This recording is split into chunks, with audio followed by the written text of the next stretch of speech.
Order. Municipal Council. Okay, first matter of business, we have all. Shh, we're calling the meeting to order. There we go.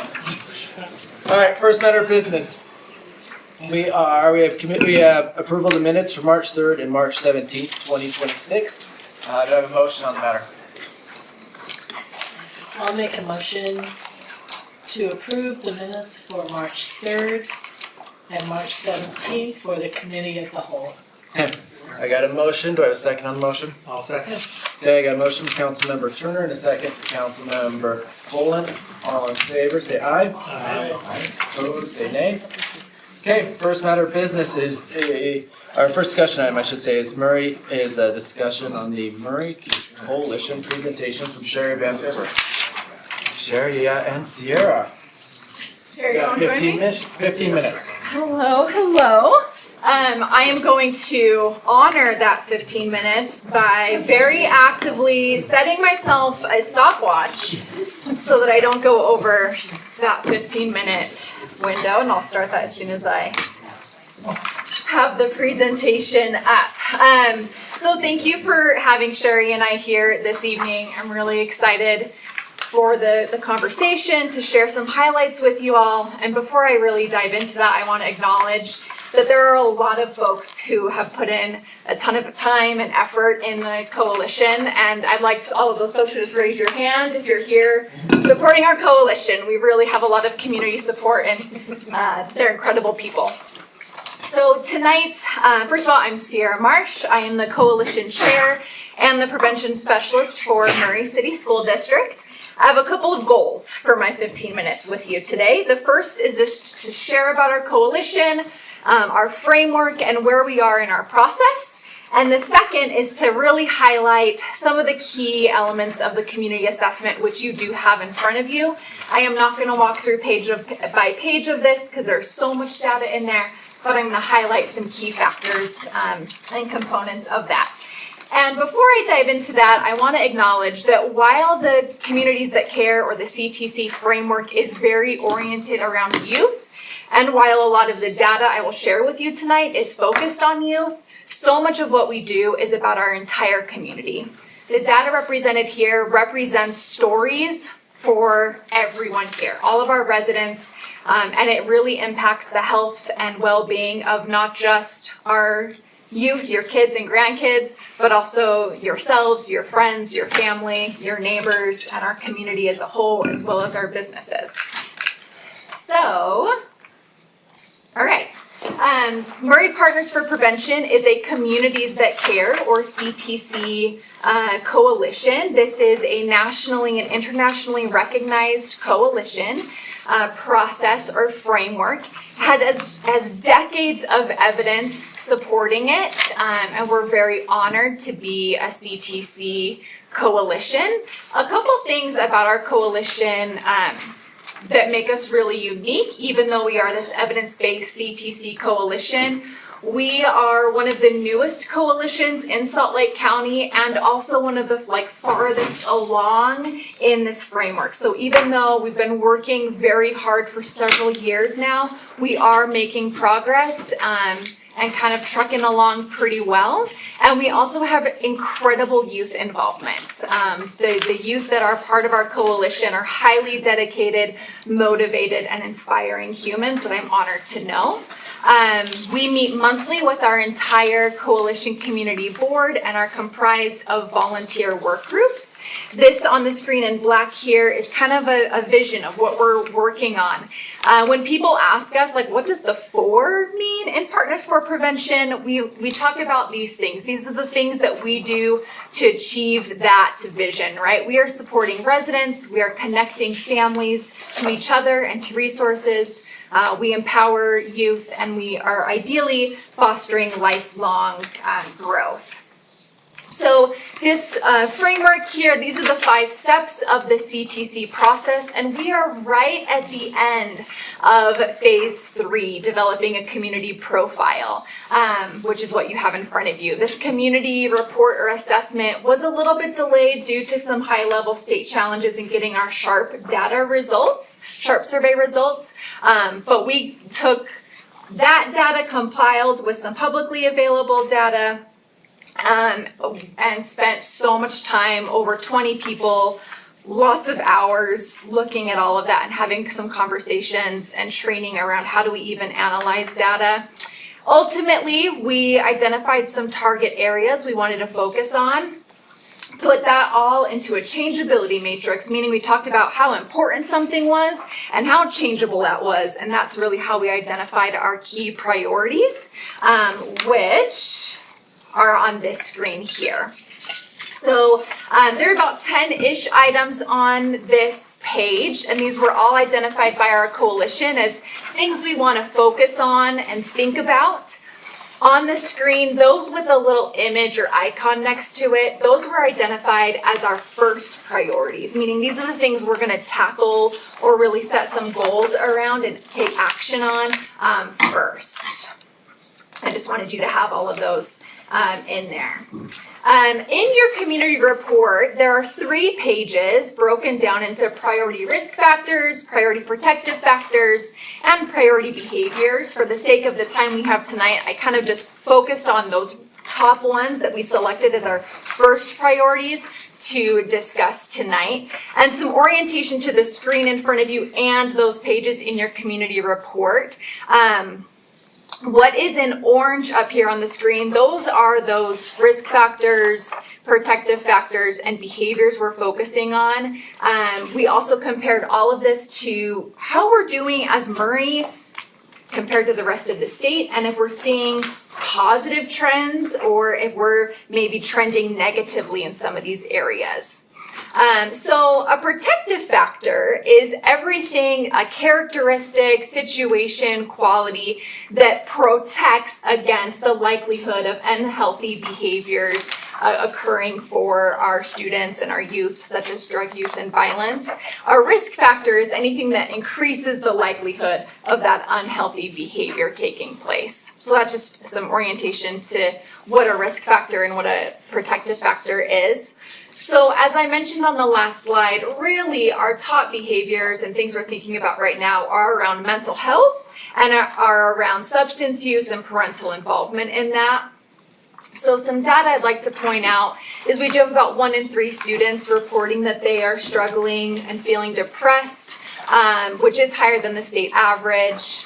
I'm going to go over to the priority behaviors here on the mental health side. 1 in 3 students who report feeling that way are not talking to an adult about it. So we really need to think about how are we connecting our youth to trusted adults and encouraging help-seeking behavior in our youth.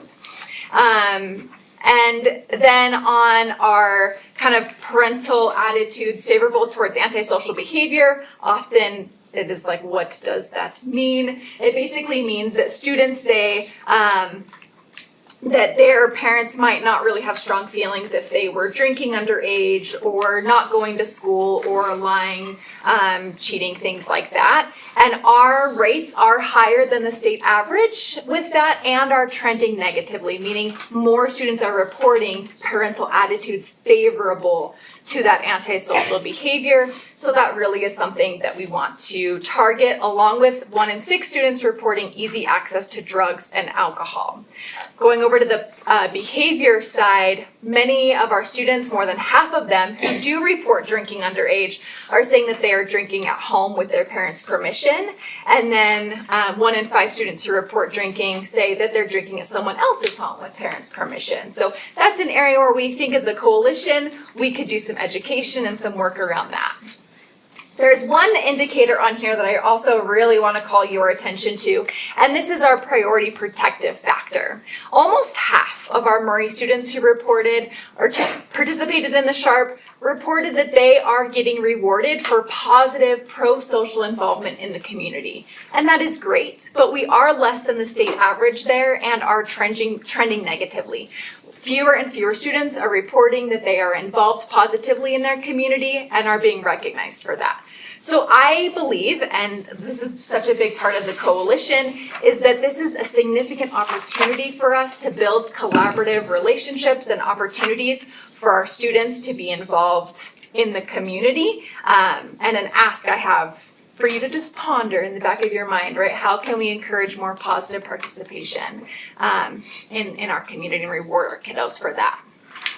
I did highlight some strengths here, which is in your assessment.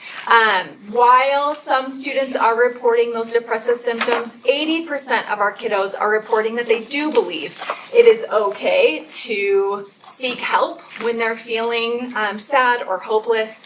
We just want to continue to focus on that.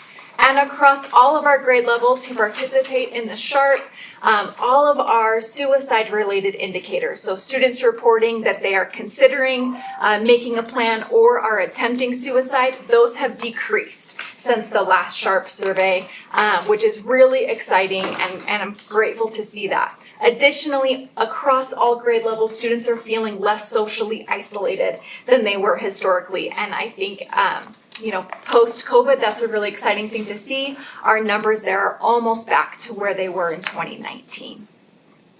So when we think about these strengths and we think about the priorities that we have selected, we're thinking about what are we working on? And that's what these priority outcomes are. If we can work on those priorities and those data points with some meaningful programming and collaboration, what do we hope to achieve? And that's where we develop these priority outcomes.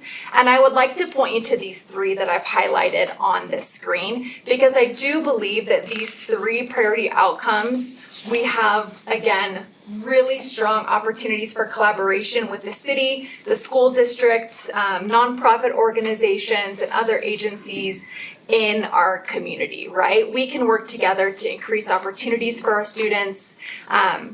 We know research has proven that if students have opportunities to engage positively in the community and are rewarded for that, that they develop a sense of belonging or bonding in the community. And when they feel connected to their community, they are more likely to follow rules, expectations, and standards. Think, following the law or following the rules in school, all of those things, which I think we can all get behind, right? We want our students to be successful in our schools and our community, and that really does start with being connected to their community and their neighborhood. So, and we really want to work on sustainable programming as well.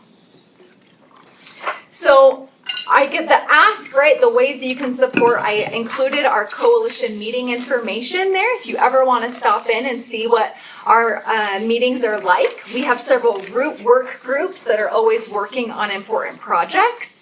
And we're also out and about often in the community. My big ask for this group, I guess, is to stay curious about partnerships and programming and thinking about and considering those outcomes when you're making decisions, right, for us. Our website is there for anyone interested. It's murrayp4p.com. Anyone interested in exploring more, we do have our events and meetings updated on there. And again, a massive shout out to everyone and every organization that has been a part of this coalition journey. And a special shout out to the parents and students who participated in the SHARP survey in 2025 and who will hopefully participate again in this next school year. I did include a QR code for the website, and I have exactly 2.5 minutes to spare for any questions that any of you may 30 seconds have. a person. So. Can I just quickly add, did we explain what SHARP was and the data that came SHARP from that? is the student health and risk. Yeah, SHARP is the student health and risk prevention survey that's conducted throughout the state of Utah. It happens every other year in 6th, 8th, 10th, and 12th grades. So parents have to sign consent for their students to participate in that.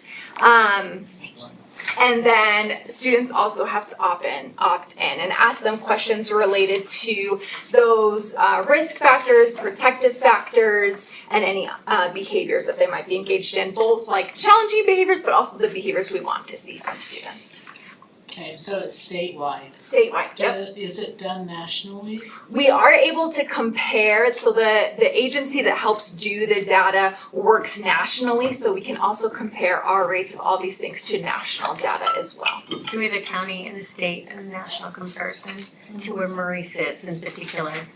And we also, one of our pieces that the city adopted this year for a healthy designation was mental wellness. And so we wanted to make sure that we incorporated that, a big piece of what we're doing.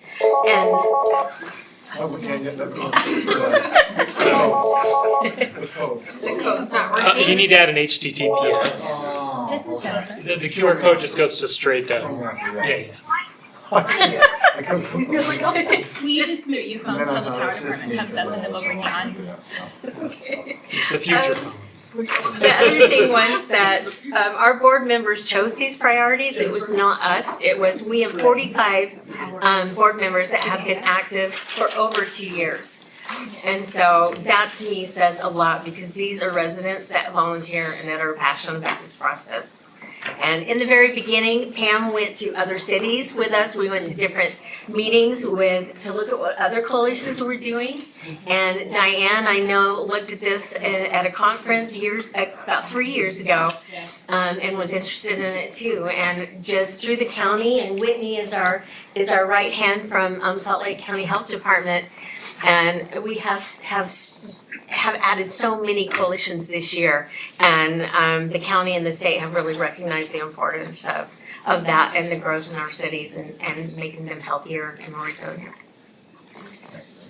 Thank you. Thank you. Thank you. Sherry, Thank you. Sierra. All right, our next discussion item is a discussion on a resolution waiving fees for the use of the Murray Armory by the Murray Rotary Club on May 18th, 2026 for a banquet honoring Murray High School outstanding scholars. Jennifer Kennedy presenting. You have 5 minutes. Never heard it before. Okay, this is a request for a fee waiver. It's for the Murray Armory. Is Clyde here? I'm not sure if Clyde. Do you want to come up real quick in case I'm hard of hearing. It's okay, I talk soft. This is actually his request, so I had him come in case there were any questions. You just have a seat right here. It's a hot seat. No, don't go easy. Chief perhaps been chasing me for some time. So they're just wanting to use the Murray Armory on May 18th for a banquet to honor Murray High School scholars. So they're going to come to you in 2 weeks, just requesting that fee waiver. So that's basically what this is. He's here in case you have any questions about his event. That's the gist of it. Just quickly, it's an annual event we've done for a long time. Jennifer Covington sends us 10 great students. It's one of the fun events we have because you get to see where we're going with our kids. It's just great. We could do this without a fee waiver, but every dollar we save is a dollar we spend on some other project. So. Do you have a question? Yes, how much are we looking at?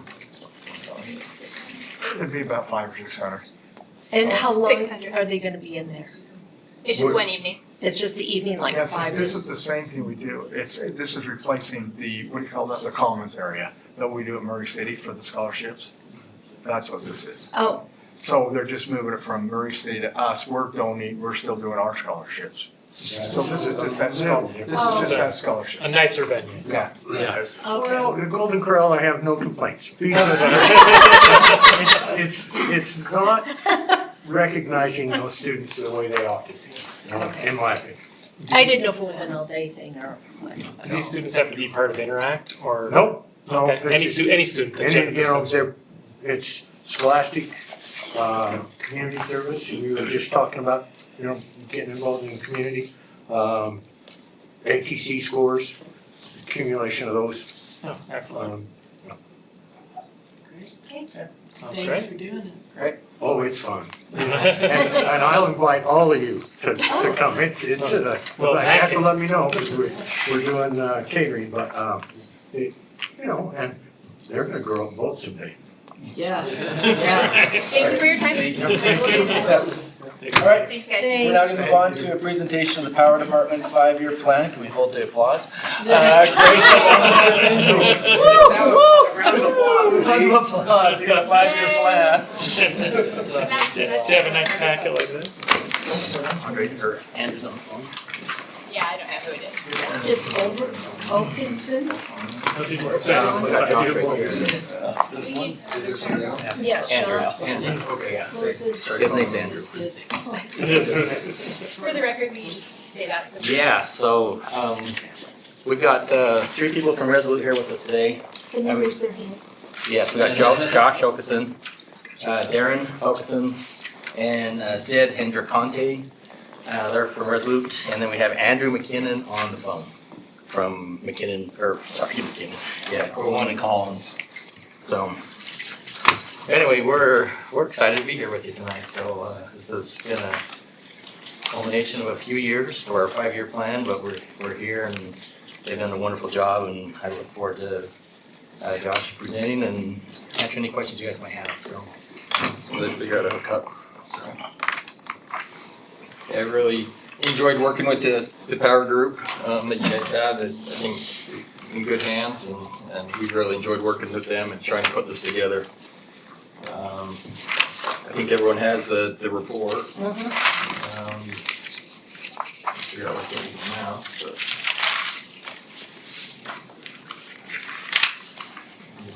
we put together kind of some slides to kind of just walk through the report, some of the highlights in the report, and we'll try to leave some time for some questions that you guys might have.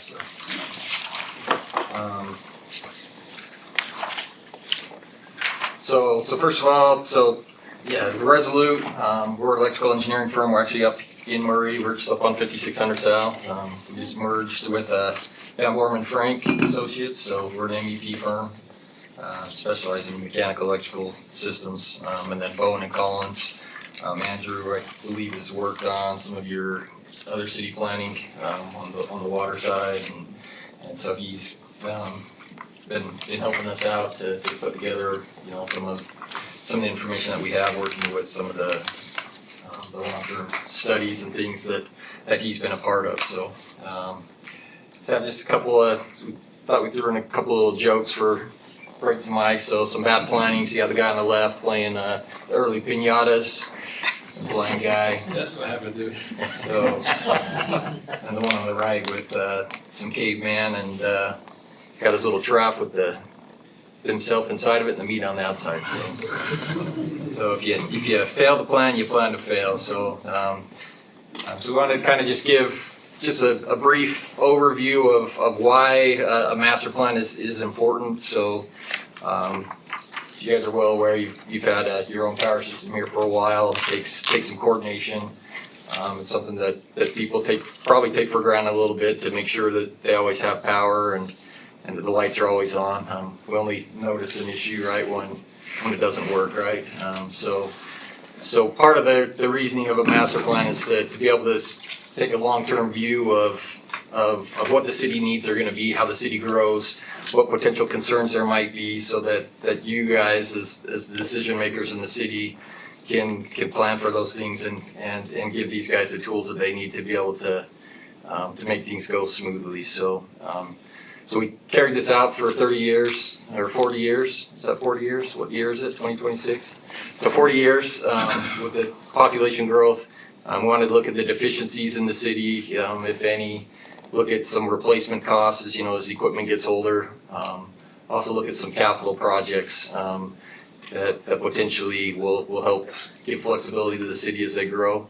And then also to look at costs that are coming and how to deal with those costs.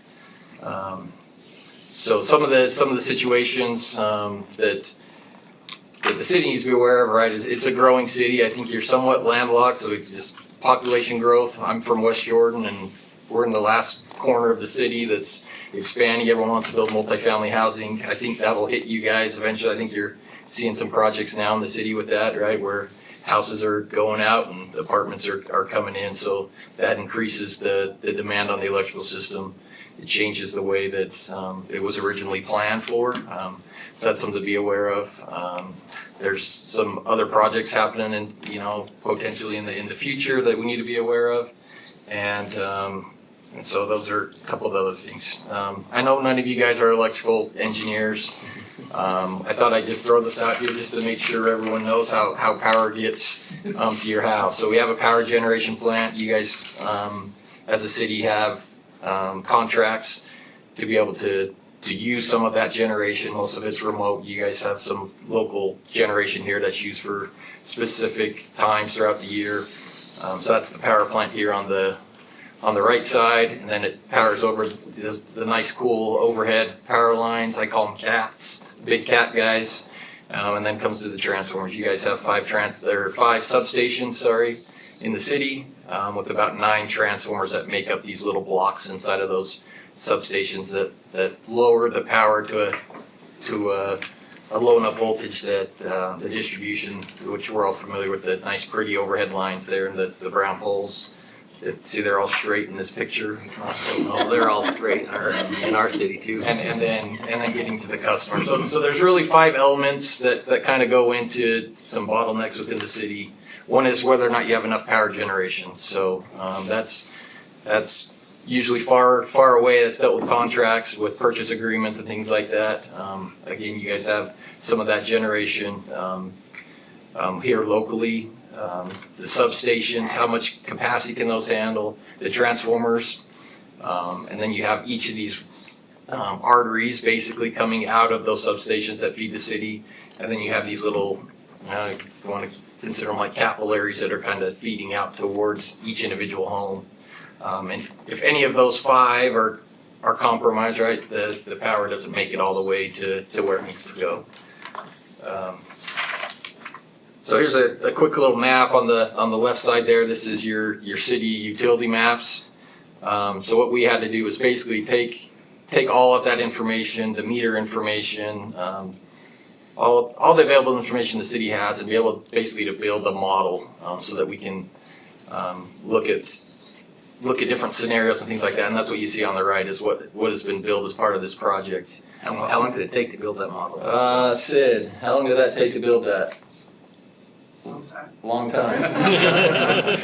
It just loads and loads and loads of information. Yeah, so it's trying to basically capture all the little transformers, all the little boxes at everybody's house and group those together, and that allows us to run some simulations of what happens if this substation fails. How do we feed power to those homes where maybe that substation failed? Or what if a line happens, or what if something happens in the summer that overloads a circuit? How do we unload some of that? So that'll be one of the deliverables, obviously, that we'll provide to the city, and then also be available to help run those in the future if needed to look at some of those. So Is there an extra little thing down there at the bottom? so that little thing actually is your hydro plant out in, is it Little Cottonwood? Yes. Oh, that's the one we Yeah. visited. Yeah, that's So that has been modeled all in there, and then you have some generation plants over at the, I don't know what you call that, the central plant there, and then some generation, some of the landfills and things like that. So, any questions so far? Any so far? Nothing. Still awake? So far. So here's kind of a summary of those systems. So you got 5 substations: Vine, Grandview, Riding, Central, and the Mall. You got 28 kind of those main arteries that come through. Lots of poles. That may or may not be 100% right. That came out of the database, but and then a mix of copper and aluminum wire. So lots of electrical stuff throughout the city that's been built up over time. As far as kind of just curiosity of the city, sometimes the type of customers really drives what type of power delivery needs to be met. So residential, the peaks of when these the high amount of power usage happens throughout the day, that determines the generation capacity and how much needs to be saved for either, in evening time when typically the residential loads are high versus during the day when typically the commercial loads are high. So there in the blue, you guys actually have a pretty good mix of residential to commercial, which actually is fairly beneficial because those peaks happen at different times throughout the day. So, in some more industrial places, you see a heavier commercial usage, and that's a little bit harder to deal with on a generation scenario. So, a lot of those are just some fun facts. So as far as population growth, we worked with Andy over at Bone and Collins, kind of helped put together some of this master plan stuff that he's been a part of with the other studies in the city. So from the Wasatch Front Regional Council, this is some of the information that's been provided that shows kind of the growth areas throughout Murray. So the darker the areas are where you have more room for growth than the lighter areas. So those would be areas of concern that there'd be more load potentially in those areas from a residential standpoint. So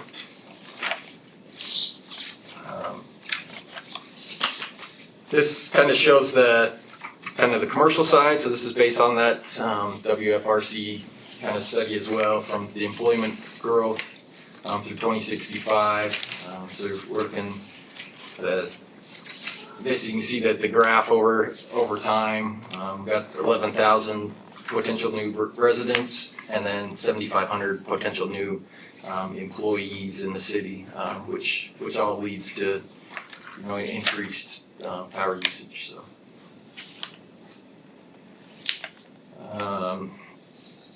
So some of the things that we wanted to look at after we get this model built and gather all this data, one thing we want to look at that the city has the most control over is that the substation and the circuit loading. So we want to make sure that we keep things relatively low. 70% is probably where you start getting to, okay, we need to start thinking a little bit harder about this. You lose some of the flexibility of fixing some of these issues when snow issues happen or outages happen, to be able to flex the system around and to be able to serve the customers when things arise. So another one is we call it N-1 capacity, but basically means if something fails, a circuit fails or a part of a circuit fails, is there capability to be able to refeed that from another location. So I think probably one of the biggest concerns I think in the city is the hospital that has full redundancy from the city's point of view. So if an entire service fails, they can back it up from another location. Plus, I believe I'm sure the hospital has local backup as well through generators and things like that. So that's kind of just so those are the things that we wanted to look at. A lot of that stuff is in the report, but I put together just some examples at the substation level. Here's your 5 substations and their loading. You can see there's some uneven loading throughout the city. So the Grandview, which if I remember right, is the one that feeds the hospital currently, is that correct? Yes. And so that one is kind of approaching that 70%, but you can also see that there's the central substation. We'll talk about that one a little bit here. That one's gonna have some additional capacity added, has some room to be able to move that load around. And that little model that we have we'll be able to kind of help with the city to be able to figure out how do I move some of that stuff off the purple one and put it on the green one so that those are a little bit more evenly loaded. So that's the substation level. Then we looked at the transformer levels. There's just kind of there's 3 circuits in this particular circuit, K, L, and then the Tosh facility. You can kind of see how they add up.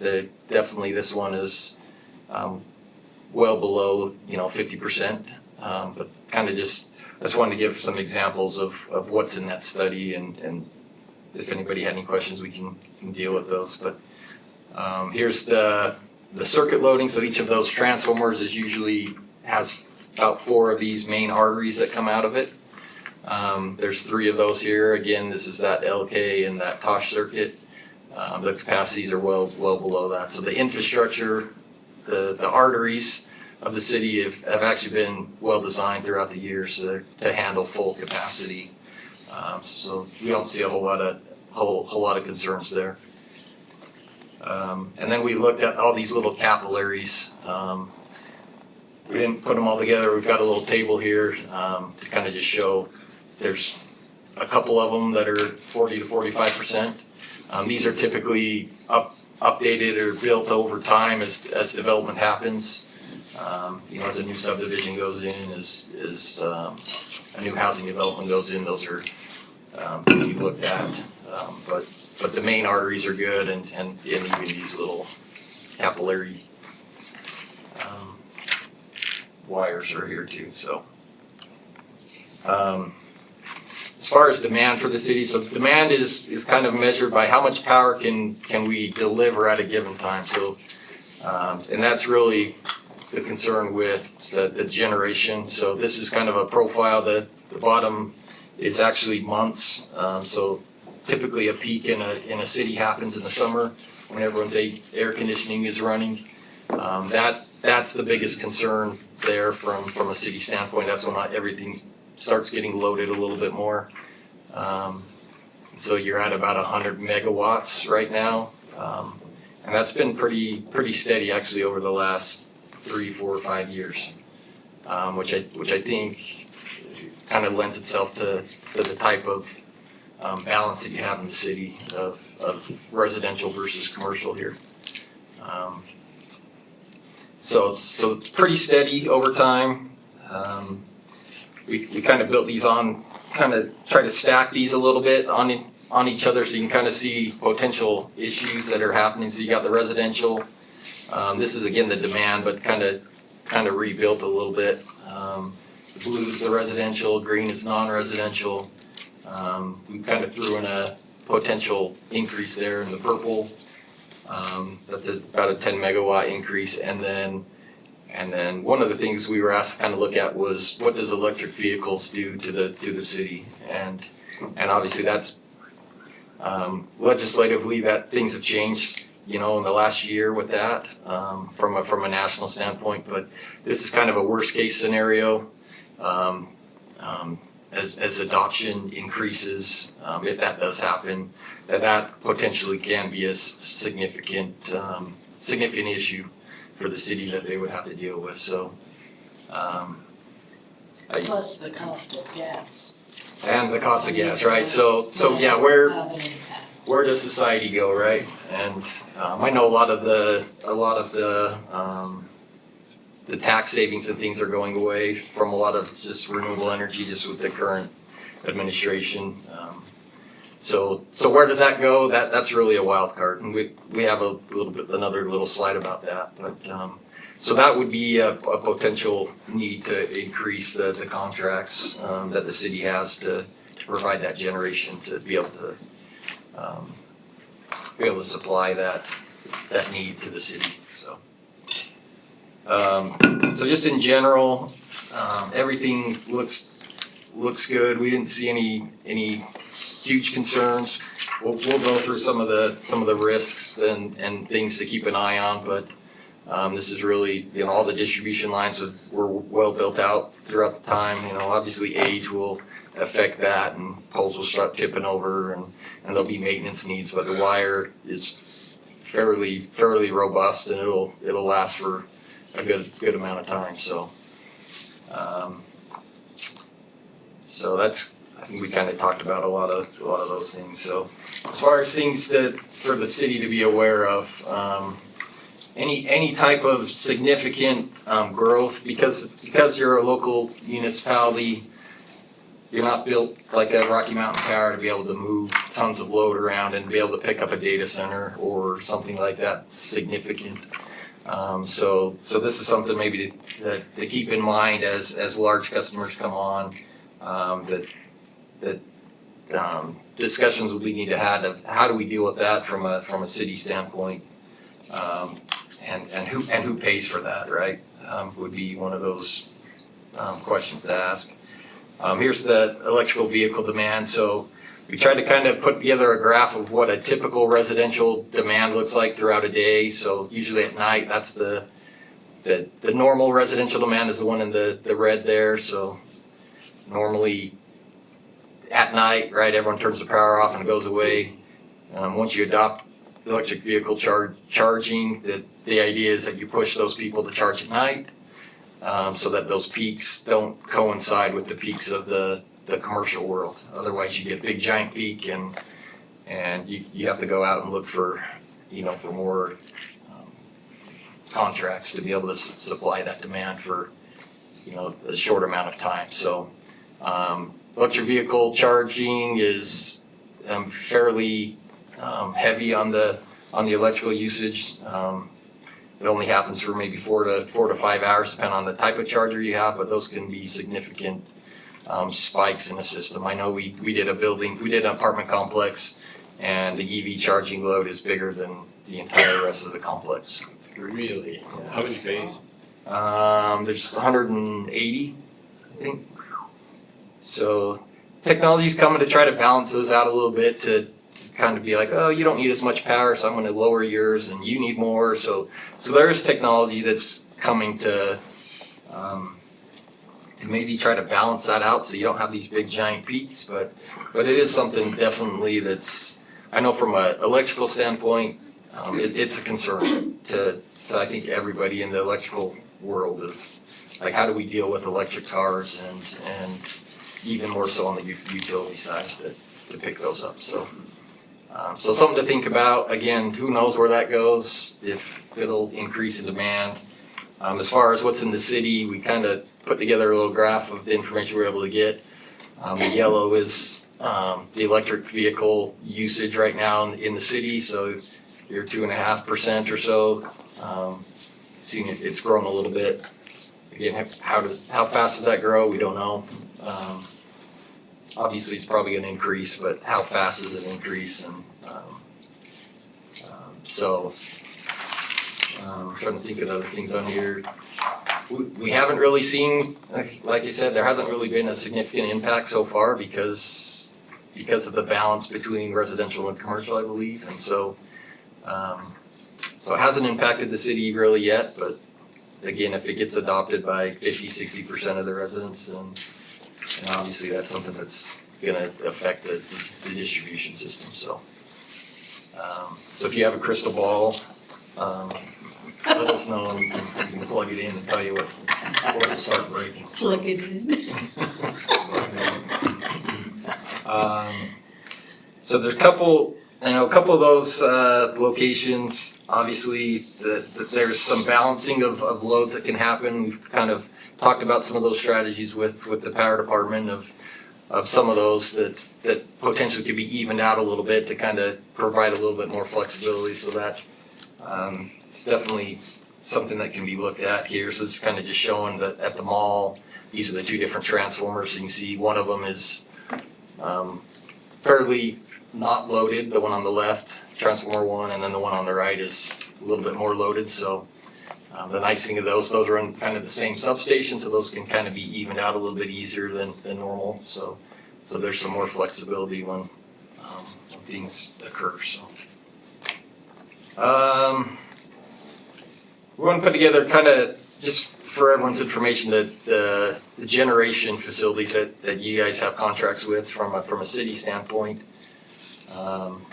So UAMPS is the bulk of the generation that you get. That's an agreement with, you probably explained more of a co-op if anyone has any questions of the smaller municipalities throughout.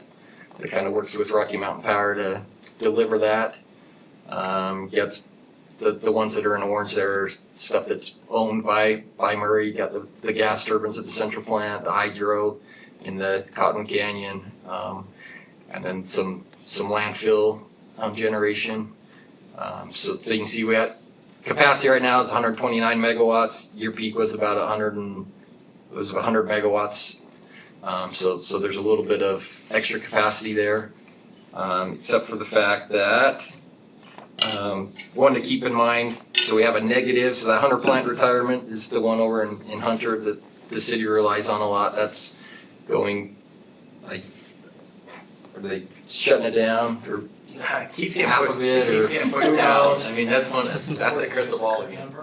Yeah. It's 42 is what they're currently saying. Yeah, so that's one to watch. That will be a big drop that will have to be picked up. The Fremont Solar Project is one that could maybe help support some of that loss generation. Again, solar's an interesting animal. I don't know enough about the Fremont plant, but if you don't have batteries, solar shuts off at about 7 o'clock at night, so. That one will have batteries. Yeah, So that one will have batteries, so. that'll be our first one with a battery. So from a kind of an overview, we try to kind of overlay these two together. So the dash line is kind of the electric vehicle charge line. The solid line is kind of where we see the growth without any significant increases. So anything below that, you have generation. Anything above that is in that red. So come 2050, that potentially, depending on the adoption of solar, that could potentially be a concern that will need to be dealt with in, the next, 10 years, 20 years, somewhere in there to plan for that, so.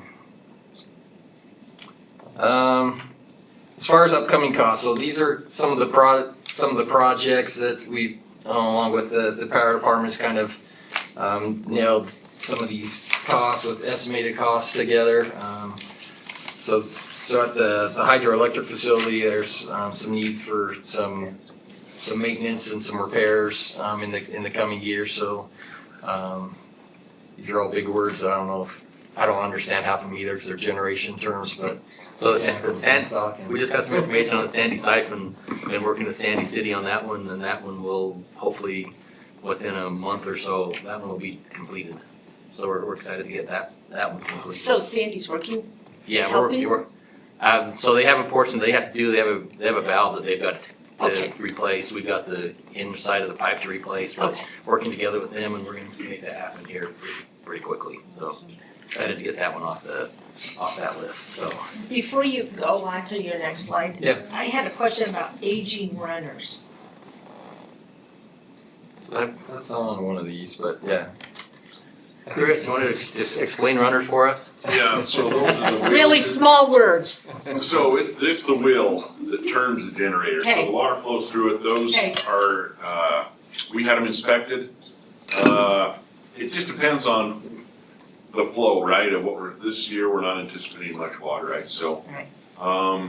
And then we've improved some of the flow that's running through there, so I think we got some time, so is it showing the replacement on the runners? Yeah, it says replace aging runners. In the next couple of years. Yeah. so As we'll in look at it. 2028. Yeah, in 2028, we're gonna have we inspect them yearly, but we'll look at them.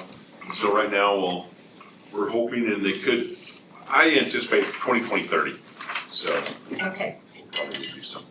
And we kind of have those stacked kind of in a little graph that we have in the slideshow too that might help a little bit. Any other questions on, so this is specific to the hydroelectric facility. There's a couple of potential concerns that the power department had kind of voiced with some not having some redundancy in these two neighborhood areas. These are kind of in the corner of the city, kind of isolated slightly, so there's some potential plans to try to provide some backup there. So this is Van Winkle and Murray Bluffs. It's just a small one. I don't know how familiar you guys are with those areas, but. Well, that's my area. Oh, that's yours. I think that one's about 20 homes. Murray Bluffs is about 20 homes that don't have, and 2 feeds into the system. So they just have a teleradial feed, so they just have one feed into their subdivision. That one's gonna be a little bit harder to do. The Van Winkle loop is, we're getting that one addressed with some developers coming in, so we're gonna be looking at that pretty heavily, getting that one taken care of in the next little while, so. But just 2 areas that we'd like radial feeds aren't the greatest, cause if you have an outage, they're out till you get it fixed. So, And they're on a main artery, so lose that artery, there's not any backup, so. So those are a couple of concerns there, you can kind of see estimated costs there. what's that? So what are the plans for Bluffs and for Van Winkle? Well, Van Winkle's it's in the works right now. We're in discussions of getting a bore under, it's not the freeway, but through Van Winkle Expressway, we got to go underneath, so we're looking at, that one's gonna happen here within the next 2 years or so. Murray Bluffs is just something we're gonna have to look at and see if there's an option. It's really just getting another wire over there so that if the one wire fails, you can feed it from another direction, so. Okay. Not uncommon by any means, I mean, there's several areas in the valley for sure, I mean, a lot of areas in the valley that are that way, but these are two that were identified that would be nice to increase, basically to provide that redundancy to these areas as well without significant costs, so. A couple of the other ones, I'm not sure how familiar everyone is with the central substation. Well, they're way familiar with that. So that one's currently, I know the power department's planned on putting in some larger transformers there, so that's, I don't know if it's great timing, but it opened a door to be able to free up a little bit more capacity in the city. And that one's a fairly significant substation within the city, so that provides a lot of flexibility to move things around and to provide that. So that one's ongoing. The Grandview substation is one, that's the one that was slightly overloaded, that was in the one slide that we had before. So there is a little bit of concern there as the city grows and as large customers come in, that'll have to be kind of be reviewed. There's not a lot of physical space there to add another transformer, which is where you get some additional capacity. So there's some costs there basically to increase the size of the transformer there in the future, in the next 10 years. Another one's the mall substation. This is an easy fix. This is really just some switches that can be moved around throughout the city and kind of balance that load a little bit. And then the Vine substation's another fairly unique one that only has one transformer. So if that one fails, there's a little bit more difficulty to refeed some of that area. So I mean, obviously these are all fairly catastrophic events when a substation transformer fails, but or even the circuits there too, right? So or there's an issue or there's maintenance issues or things like that. So that one's not a big concern. Again, it's not uncommon to not have redundancy to an area in the city, but that's something to look at. So got another $3.5 million there just as a potential scenario. So I think this was the list you were looking at as far as kind of a summary of all of those. A little more colors, but you can see kind of estimated years that those things would happen. And that's all in that report as well. You see kind of $32 million over the next 15 years. Kind of put that in just a little graph here. So it's about $4 million a year of potential issues with the maintenance included in this. And then we kind of try to put those in a timeline. The biggest one obviously is the central substation. That's that big green spike with the red around it. So you kind of see as time goes on, the costs increase. So kind of just give you a heads up on that. Any questions so far? I got you. Yeah. Sure. Let's go through this list. Okay. That need to be improved. How many of them were covered in the bond?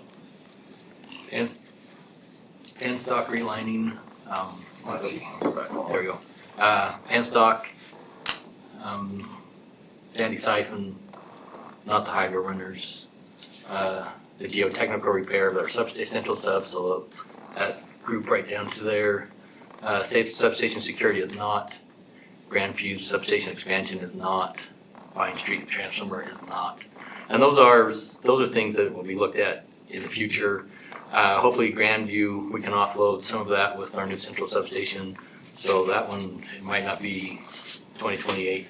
Hopefully that's gonna be pushed out, but it is there now as a placeholder. Feeder upgrades, no. So pretty much everything down below except for the vehicle and equipment storage building at 1.5 million is covered in the bond. Everything else is not. So about 26 million left over. Yeah, I think, yep. Okay, so let's keep pushing on the budget for a second. It says in here you need to save $4 million a year to accomplish this. Can you do that at the current rates for our residents? Well, interesting, we are going through a study right now on a rate study at this exact moment. We're working with a firm, and it'll be interesting to take what we're getting from this 5-year plan, give that information to them, let them put that into the rate study and see what that entails. So I'm trying to look at our budget, our CIP budget. How much? Do you remember how much we put, Brenda, into like rebuild and stuff in the next 5 years? At least 2. Okay, we were hoping to get $2 million in the budget in about 2 years for these type of upgrades. So you're hoping to get 2 million into the budget over 2 years, so 1 million a year, and we need to have. No, for two. No, 2 million per year is a placeholder. Okay, 2 million, so we need to double that to keep up. Yeah, yes we do. If all these things come to fruition, correct. We'll look at them each separately, obviously. And I'm hoping the 4.5 Grandview expansion is something that doesn't have to happen right now. But like I said, we'll put it out there just so we know we will have to have that money eventually. So this would be, and it's 4 million plus the bond, the bond repayment. Okay. Correct. Yeah, interesting, I know. Could we put any more in the bond, or is No, the bond's done. Gonna be rates. and is this, would we consider this a middle of the road estimate, conservative, or like worst case scenario on timelines and what needs to be done? What would you call it? I think the costs are probably conservative. My timings, like I said, and I think that really comes down to when the issues arise. But I mean, those are just target years, right? Trying to get everyone in the ballpark of when those would happen. So plus or minus. So with our central substation rebuild, we're going to use one of our, we'll call it a spare transformer that we're going to have left over that we can put into the system and hopefully offload some of that off Grandview between.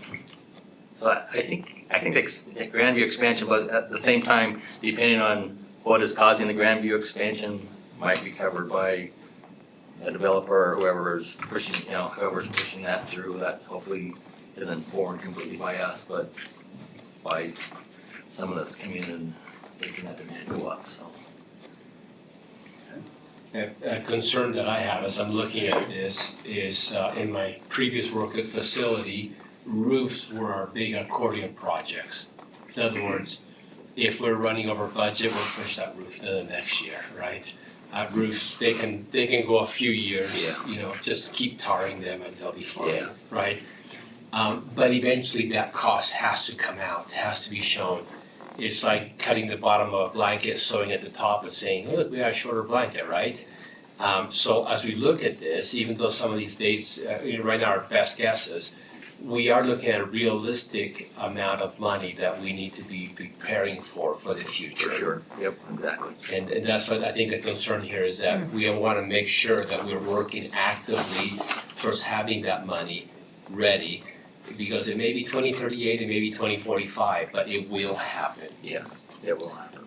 That money may be a little more, this is a conservative estimate. I understand conservative, meaning that they've covered all the It's a little bases. bit higher. Yeah, It might be a little, Might be less. it might be well, it might less. be less than Yeah, this. yeah, Oh, yeah. I see what you're saying. Yeah, so Oh, it's not worst case, it's just a little more than the average, just in Right, case. this should cover our bases. So we have safety factor. Okay, So I see what you're saying. Thank you. that's a great question. It's there, all right? I mean, it's something we gotta definitely look at, and it's not gonna go away. I have some questions, but we're Can kind I of step- at the end. So the transformers, the substations are, they're the key, that's the heart, right? So the Vine, the mall, the riding substations, we've got subtechs that are taking oil samples and they're in great health. So they should go 50, 60 years. And so if we overload them, they're rated and they deplete the overall life, right? So we monitor them, we take care of them, and they're not pushed out to that. Like your car, your speedometer says that you can go 140. You don't really drive it at 140, nor the transformers. So we're really, they're idling, and so they're in great health. So the Grandview and the Vine are sole transformers, but they're in, we oil sample them and test them and monitor them weekly. So there can be the surprise, something can go wrong, but overall health is excellent. So I want to just put that peace of mind that we've got a great, when we bought them, they were the very best. And they're just amazing transformers. And so at the time when Murray purchased these, they were the best. So that is a peace of mind in knowing that. So, yeah. Thank you. And I want you to know that our biggest desire is for you guys to be successful, right? To have the best possible experience so our residents can have the best possible experience. And we want to provide you the tools that you can do that. So this is an excellent report so far. I'm learning a lot. So thank you. Thank you. So we really just had one, go ahead, Sam. Well, 4 minutes left. What's that? You have 4 minutes left. 4 minutes. Oh, okay. No, we're pretty much done, so. But I have another question. Okay, so as far as just a summary, so overall, everything looks in really good condition. Central Substation is definitely gonna unlock a lot of things. It'll free up a lot of flexibility within the city. I know that's probably a hard pill to swallow, but it will make the city more flexible in the future. The new UAMPS is one to the contracts and replacing that Hunter plant, whenever that happens, maybe it'll get extended for another 20 years, 100 years, who knows? They'll replace it. Yeah, really, yeah. EV adoption is something just to keep an eye on. I joke just as an electrical guy, I remember California came out and said, okay, we're gonna force everybody to, I think it was like 50% of cars, and then like the next day they had brownouts, and because they couldn't support it, so it's just something to be aware of. And then as far as the study, so it's recommended kind of update this every 5 years. So it kind of takes a better look at, how are those substations? Do we really need $4 million a year? Is everything really looking like some of those things that we kind of just threw out 15 years from now so that we can kind of plan for them? Are those really still concerns or not at this point? So obviously, I think everyone kind of got the message. I think some of those things they may happen, they may not happen, but being able to plan for those at least gives you guys a better idea of, we don't want to be left with some catastrophic thing happen and have nothing to repair it. So, and then one other thing, we kind of discussed this, most cities charge impact fees for new customers that come in. That's something that typically has not been done. I don't think it's ever been done in the city. No, we do have. Oh, you do have impact fees, We're just or it's looking- being reviewed? Being reviewed. Okay, that's what it is. So that's something to look at as far as, are those realistic for the strain that they're causing to the city system, as you have especially large customers. If they come in and they're gonna take up 25% of your substation, are you recouping enough of those costs so that the city's not left to deal with it Great idea. through taxes. So that's being looked at as well. So but really that's what we have to offer and share. But any questions you have, happy to answer any. My 30 seconds left. Well, aren't you lucky? Greg and I will talk later. Okay. I have questions. But, yeah. You what? A couple extra minutes if you really have something. Go for it. I'll go, this one's quick. So one of the things you suggest in here is that we're gonna need to adopt an on-peak, off-peak charging cycle. Explain to me how that doesn't just increase everybody's rates and create an on-peak time in the evenings. So the strategy of that is to encourage people to use power at those non-peak hours. So that would be where your EV charging would happen. So you offer a lower rate, from say 10 o'clock in the night to 6 a.m. in the morning when the city's not as concerned with the peak usage. So you provide that as a time of day. So if any energy that's used during that time period is priced at a lower rate. Yeah, I get that. My concern is, doesn't that just create peak hours in the evening now, at nighttime at 2 a.m.? Because now everybody's charging.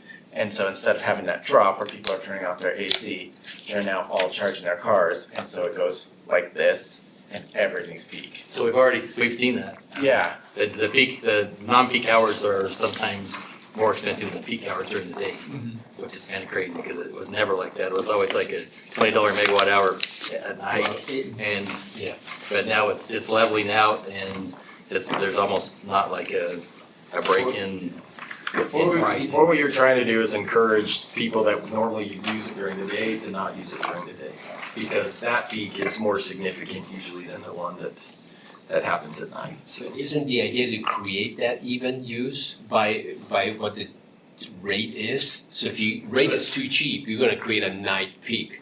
But if the rate is just right, then you'll have an even. If we're buying it now at higher demand at all times, now our rates are just.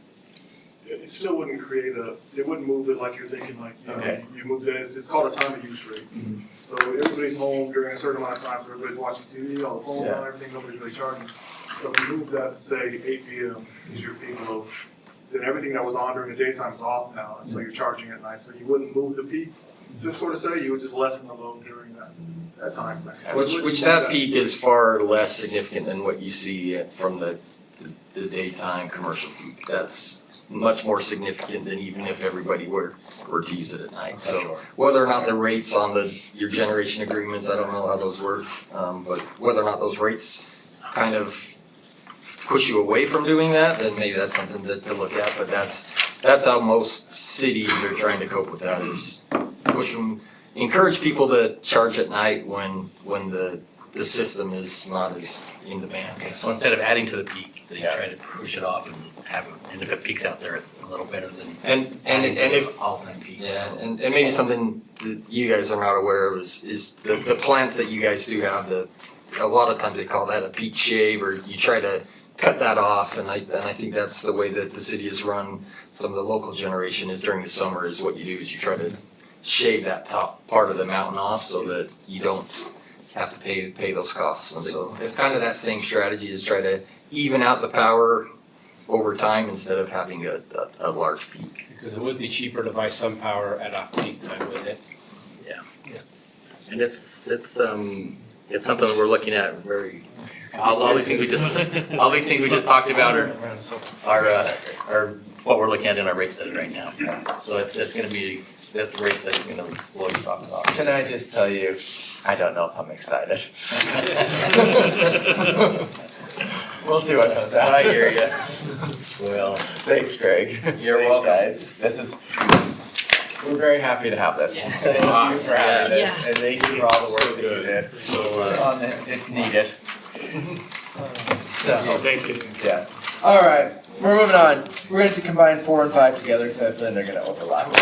Presentation of the Murray City Comprehensive Emergency Management Plan by Nick Haskin, and also discussion on a resolution adopting the Salt Lake County Multi-Jurisdictional Hazard Mitigation Plan Volume 1 and Volume 2. also Nick Haskin presenting. So, between the two of them, you have 20 minutes, you divide up as you want. Hi guys, my name's Nick Haskin. I'm the emergency manager for Murray City. And I've been with the fire department now for 21 years and in the EM role for the last 4. So a lot of my duties are kind of watching out for the future, making sure that hazards and emergencies really don't catch us off guard and not by surprise, and to make sure that we've planned for that. So this here is a quick little brief on the 2 reports that I'm seeking adoption for. The first one is the Comprehensive Emergency Management Plan, which is also named SEMP. That is actually going to be, that's the process for that one is to go through executive order from the mayor, being that's an operations plan. And so we have an order, we've set that process forward on that one. This, I'm just going to brief you because these plans are kind of work together, just so you guys are aware and have a little bit of understanding of what that plan is. The Salt Lake County Multi-Jurisdictional Hazard Mitigation Plan is the one that I'd like you guys to look more deeply into, and then requesting a resolution for adoption of that plan. So those are the two plans there. Where did we go? So the SEMP, that's a guiding document for how we operate during disasters and emergencies from the city standpoint. The hazard mitigation plan takes a look at the disasters and emergencies that could impact our city, and then also addresses, hey, what can we do? What actions can we take to mitigate or decrease the impact of said disaster or emergency? So this is a look at our SEMP, just kind of a brief overview. This is how we're going to manage our all hazard type of incidents in the city. It's a guide that covers activation, the response efforts, what we do during recovery, and also ensures that we're prepared. And that's how the SEMP kind of ties into the hazard mitigation plan, being the kind of more the preparedness side of things. And this plan just really supports kind of our decision-making process and communications, how we're gonna coordinate within the city. And so to take a little bit more closer look into that, the activation part, there's a few steps there. So we imagine an emergency has happened, an earthquake or a large flood, we have a huge power outage. Sounds like we're not gonna have that anymore. We're gonna straighten that out. So we assess the emergency and kind of how big is it? How's it gonna affect us? We then convene our senior leadership in the EOC. We determine if we're gonna activate the SEMP, put the plan in process. We determine which departments in our city are affected. We certainly would have the power playing a key role in that. And we bring them in, and then we're gonna staff the EOC with our people. When we talk about the response side of things, that's where we're in the EOC now, and we're actually taking actions to mitigate our emergency. This COP there is building a common operating picture. We're gonna build incident priorities. Our responders are gonna be out in the field taking efforts to shore things up, protect life, property, and make sure our city is operational. We're gonna send out warning messages through IPAWS messages through the county if need be. That's where we also request resources for short of those, and coordinate with our local neighboring cities, the county, and then ensure that we document as we go, which is a key part of FEMA requirements. When we move into the recovery, we transition into that. We're gonna assess our community needs, shore those up, take actions to help get our community back to operating status, full operating status, and then initiate the recovery effort there. regarding preparedness, and this is where it ties to that hazard mitigation plan, is make sure that it ensures that we have plans for these emergencies, that we conduct the hazard mitigation planning, and that we're training and exercising and involving the public in areas such as like our CERT training, our CPR training, our safety fair, and kind of bringing them in on the loop on those things. So again, this is the mayor's side of things, but why does it matter? Why do we need to adopt it?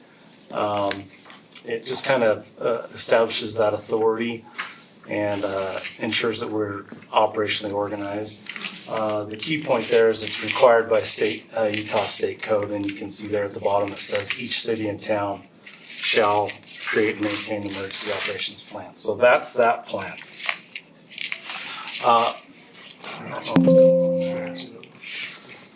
The hazard mitigation plan. Thought you had me, Chief. Okay. So this is a fun plan to read and kind of look into. So it's really where we identify what hazards affect us. We'll look at a broad range of everything from human-caused disasters, IT-related issues, or terrorism-related issues, to natural hazards, earthquakes, snowstorms, floods, and stuff like that. So with this planning process, or in this planning process, this is a big project that happens up at the county level, where there were 23 cities and towns that were all part of that, us being one of those, a couple of school districts, and then the Salt Lake Community College was involved as well. There's 2 volumes in this plan. Volume 1 is the main plan that the county has written from their perspective, from their standpoint. If we have something happen, how is that going to affect our whole county, countywide? So they're looking at a much broader level, and that is volume 1. Volume 2 is our jurisdictional annexes, which is each city's specific annex that's directly related and looks really kind of within the borders of Murray and hey, how are these disasters going to affect Murray? So when we break that down, this is how the plan is laid out. It looks at our community profile, our geography area, our populations, kind of our history, how our government is set up. And then we move on to, there's a calculated priority risk index, and this is where we look at all the different factors, the hazards that affect us, and then we kind of give them a rating of how bad is this going to impact our city or our people. There's a hazard event history, and that kind of just reviews, hey, how have these hazards impacted us over the last years? And then we go to... Can I give an example on that? We're not worried about avalanche. Alta is worried about avalanche. We're worried about earthquake. They're also worried about earthquake, but also avalanche. And so that's where the preparations of money and time and mitigation. And that, did we get to the jurisdiction specific? And that's kind of where that plays out. So just like Chief said, avalanche is not a concern. Landslides, not really a concern for us in Murray. Flooding, more of a concern. And so that's the jurisdiction specific vulnerability, looks at exactly how they're going to affect all those points there. How are they going to affect our people? How are they going to affect our structures, our infrastructure, our economy, and things like that? So we look at, so we're not caught off guard. And then the plan integration, there's several plans in our city, and it just takes a look, and we've got a water plan, we've got a power plan, and have we, and I think the power plan is a great example. Are we looking ahead? Are we seeing where we could be vulnerable if we're not prepared? Are we keeping ahead of things? And that's a perfect example there of our planning capabilities. And then the mitigations are the actions that we've taken in our city to minimize those risks. You think of how we kind of did some work through the park to help alleviate some flooding issues there. That's one. We've got codes that are adopted in our city. Our city hall and our other buildings are built to high earthquake standards. So those are a lot of some of the actions that we've taken to mitigate and set us up for success when it comes to disasters and emergencies. Why do we need this adopted here? Why am I requesting that? And it's required under the Disaster Mitigation Act. And really the big key part is it maintains mitigation. There's really two sides. One is to make sure that our city is safe and that we're keeping our community in good hands. The other side of it is the mitigation funding eligibility.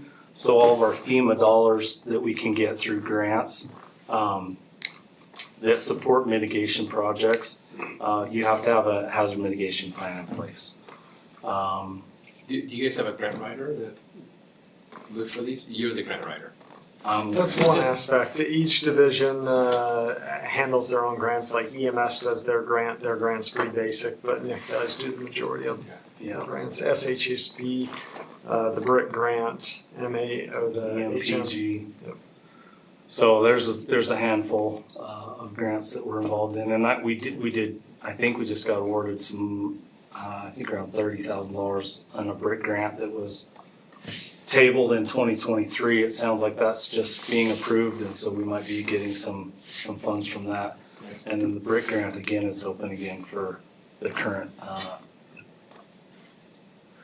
If I could period. put a little plug in, the grants have dried up over my tenure watching them historically. However, we do expect a little bit of an increase with the Olympics coming in, and so we'll be aggressively finding those to make sure we're prepared for arenas such as like the ice rink, which we know will be utilized, and then will be, even though that's a county building, it still falls within our preparedness to make sure that that happens. You say grants have tried up federal and state, just federal, mostly one, both? Both. Both. So our EMS grant, it was consistently coming in right around $7,000, $8,000. We expect that to drop down to about $3,000 or $4,000. SHSP money, back in the great days of the 2002 Olympics, you're talking we received close to $100,000. I saw that venture down from about $20,000 in 2018, clear down to nothing. Now, the HSSP, or SHSP. Thank you. Now, they're doing more of a regional grant, so we're applying for those, but it depends upon the selection process. But we're still not seeing we're not gonna get $100,000 from that. We may get a grant every 10 years. Our project is selected, but we throw out our ideas and then it has a committee that decides, rather than just our guaranteed money is how we were doing it before. So, kinda good, bad, and the ugly, I guess. We do have a grant that they pulled back completely for Nick's EMPG grant. Sorry, there's a lot of emergency management grant. That we were receiving a consistent $15,000. They dropped it down to $13,000, and now they're stating right now, my understanding is it's a no-go right now. And so we're kind of waiting to see, but he's filled out all the paperwork, and if it goes through, the good thing is Brenda doesn't rely upon that until it actually goes in. So fiscally, you guys are planning, but every dollar helps, right? And so that's what we're after. So, yeah. Thank you. That's pretty much it. Any questions? Any more questions? You guys can ask anything on the emergency management side. Feel free to. We offer cert classes here? Yes, we do. Our cert needs, since you asked that, they kind of go up and down. We tried to do an aggressive cert approach, and we covered a lot of ground. And then all of a sudden, we kept asking, and then we were getting nobody showing up. So we've had to kind of slow that down because we don't have people to attend. But during what I like to call the Tom Roberson era, as we had him, we were doing upwards of 90 people to 120 people a year. And then now we've kind of boiled that down. We're lucky to get 10 to 20 people. But as you guys are reaching out for your constituents, this is my plug, is why I mentioned this. Yeah. Let them know we are happy to schedule those as needed. We have folks to get those out, and it's in your neighborhoods that are the driving force to get us out there. And so it does take an active community to say, yes, I'm gonna attend, because I've noticed on the city website for the fire department, there's no schedule for the class, it just simply says call. Yep, and that's why we were scheduling them and then we'd have nobody. So, Okay. or just onesies and twosies show up. Because we went around to all of the religious organizations and just kind of said, hey, we'd like to do a class, and then we hit where we did and hit some more. And so Is Tom still involved in it or not?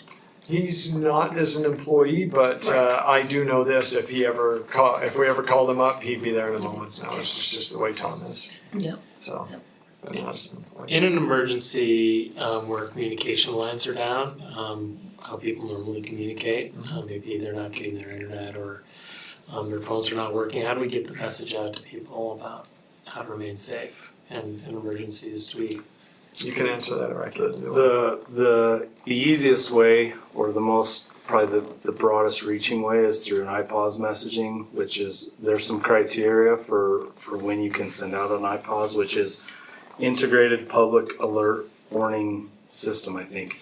And the Salt Lake County currently has, there's a couple of people in the Salt Lake County that can approve and send out that message.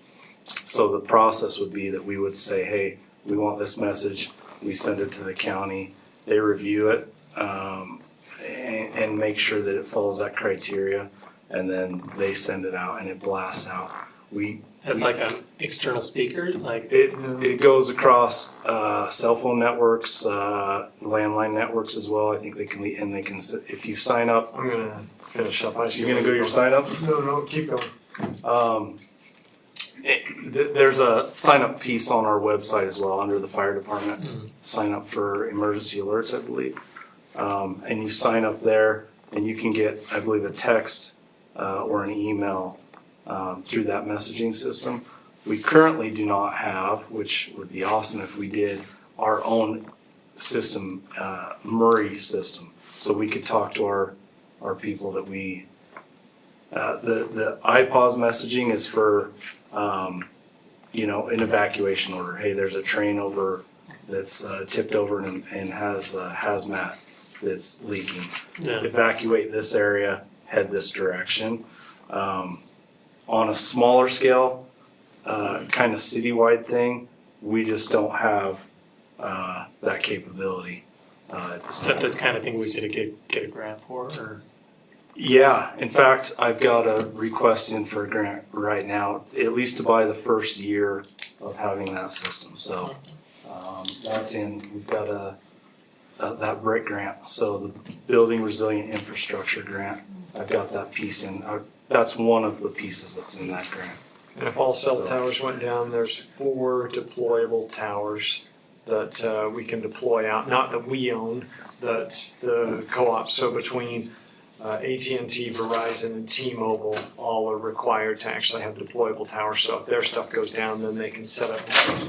Then it goes to priority, and then that's prioritized. So you can receive as a customer, but you may not be able to send out. Our phones, and I believe we do have you guys plugged in, as well as the mayor's office and department heads. That is all on prioritizing those cell lines, and so we have a thing called GETS. And then your devices are gonna work, so we can communicate out, and then you guys can go back to us. So we're tracking. No, it was tracking. Sorry, that was not real, not true. Scratch that from the notes. Yeah. We're not tracking. That's our time right there, so hopefully. But any questions you guys ever have, we'd love to explain more. Great. Thanks, guys. All right, we're gonna move on to item number 6, which is a discussion on an ordinance amending section 17.48.140 and 17.48.180 of the Murray City Municipal Code related to awning and canopy signs. Zach Smallwood presenting. You have 15 minutes. Well, I'm not gonna need 15 minutes, because I'm gonna show you some pictures and hopefully get this done really fast. It should be really easy, and this one's much less exciting as the other items you had. So this is a request for a sign code amendment.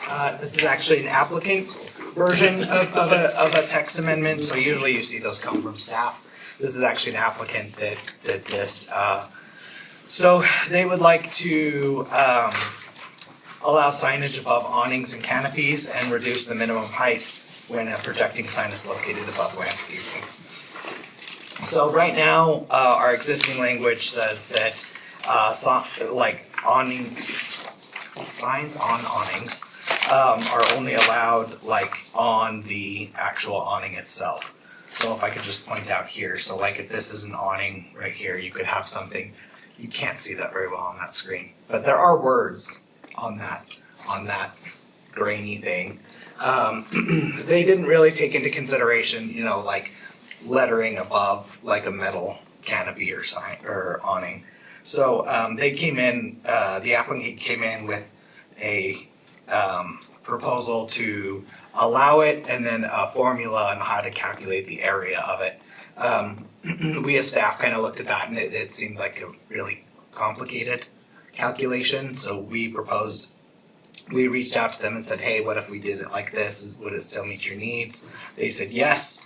So it goes to 1 square foot of sign area per linear foot of storefront. In these mixed use zones, usually the storefronts are smaller anyway, so you don't get huge signs on these locations.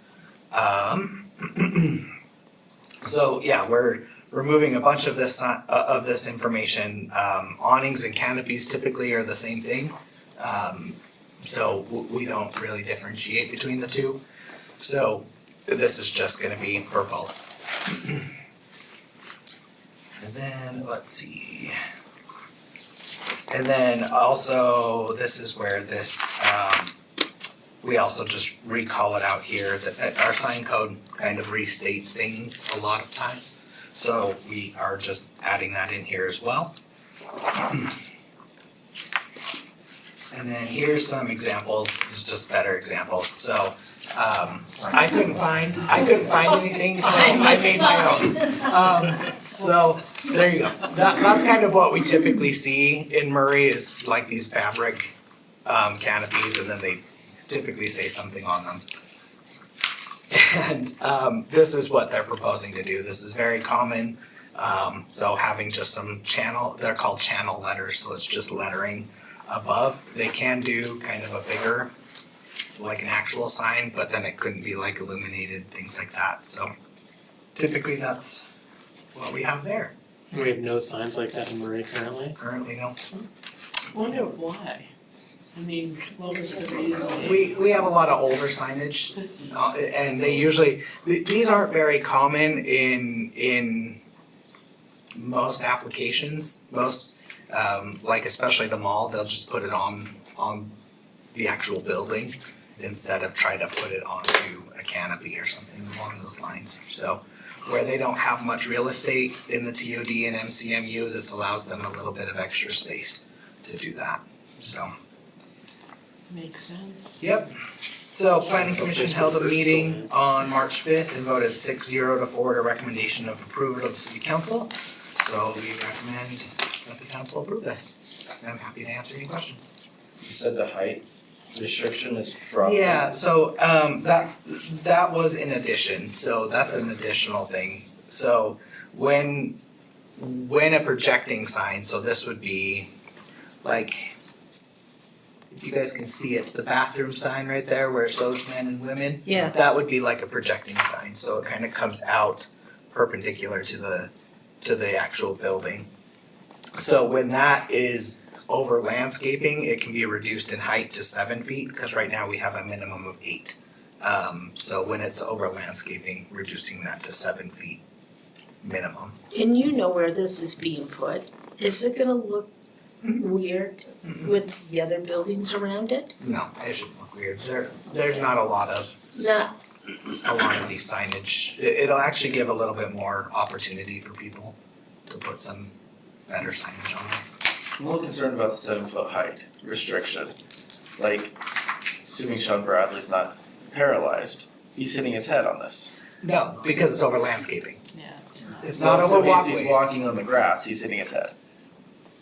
Hopefully you're not walking through grass. You should be on the sidewalk. So my real concern though is like the human scale. Is it now gonna start feeling really compact, like too compact in these areas. Not at a 7 foot. I mean, if it were down to six or If five. it's a 6 foot, I'm almost hitting my head, which is a problem. Yeah, same. I'm a Not short me. person. Yeah, same.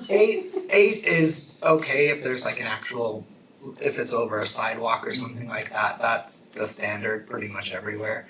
Over landscaping, it's really not going to have an effect. Do you have an example of that? I don't have one for that,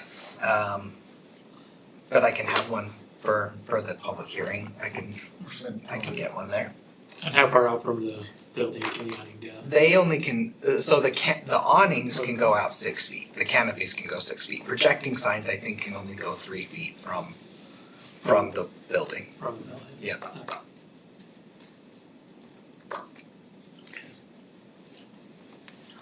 So potentially could go 6 feet and be 7 feet tall if it's over landscape. No, so the projecting sign is something completely different. Anything on the, we wouldn't allow a projecting sign on an awning. Those are two different types of things. Okay. Yeah.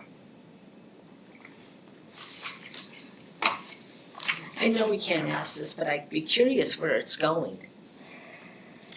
It's going, I can. All over the city. You All over the city. If Everyone's got 2 cents. I know, It's gonna be the new but trend. where are we starting this? Well, it's only gonna be in the mixed use zone, so this is gonna be in the TOD. So the new building that's going up off 4500 South, just right on Main Street that's being built at this moment. Yeah, right by across from the DI. It's Oh. gonna be the entrance to their sign. Oh, Is that what triggered this? Yes. okay. Well, that should. So that's, I guess that's where. Everything happens in District 1. That's what the sign's gonna say, it's District 1. So it's kind of that, if you can see it on the screen right Oh, okay, there. So, all right. yeah, All right. that's what they want. I'm visualizing something totally different than that. Yeah. I'm just like, Surrounding cities to allow this, or? Oh, yeah, I mean, this is not Much better. uncommon. That looks nice. That's good. Yeah, I said visually significantly better. Yeah, it's Still much worried more about people contemporary. Yeah. hopefully they're not gonna be in the bushes. It's District 1, you never know. It's District 1. It's District 1. Oh. Leading everything. With all that street parking in District 1. Sure, leading that. Push it right onto the bushes, you That's- know? Thinking like a tree hitting it too. There's still enough of a tree there. Alright, Murray. For average height of feet. Thank you, Zach. Yeah, have a good one. Alright, we're gonna do 7 and 8 together because they are the same topic. We're gonna discuss the resolution of the Murray City Municipal Council finding that a detention basin to be constructed at 4580 South Cherry Street in Murray, Utah benefits the Cherry Street Neighborhood Development Project area, and a discussion on an ordinance dissolving the Cherry Street Neighborhood Development Project area. Chad. Alright. See, we gave you an address, I forgot how to read. Let's just say that I go, the address, we got, I don't know this. I should forgot it. That was Sherry's girl. All right, yeah, these are related, somewhat different. We'll go through it really quick here.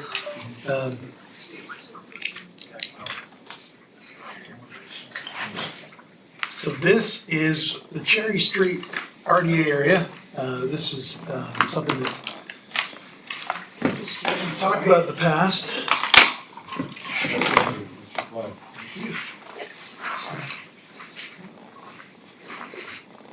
So you can kind of see this is 500 West, our Public Works building's over here on the left side of the picture.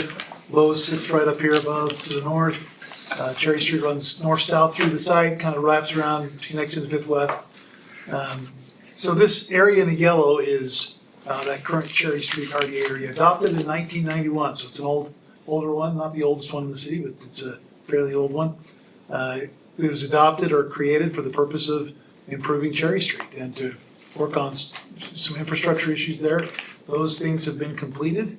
The area started collection in 2009 and ended collection in 2023. So we're not actively collecting tax increment from this area anymore, haven't been for a few years.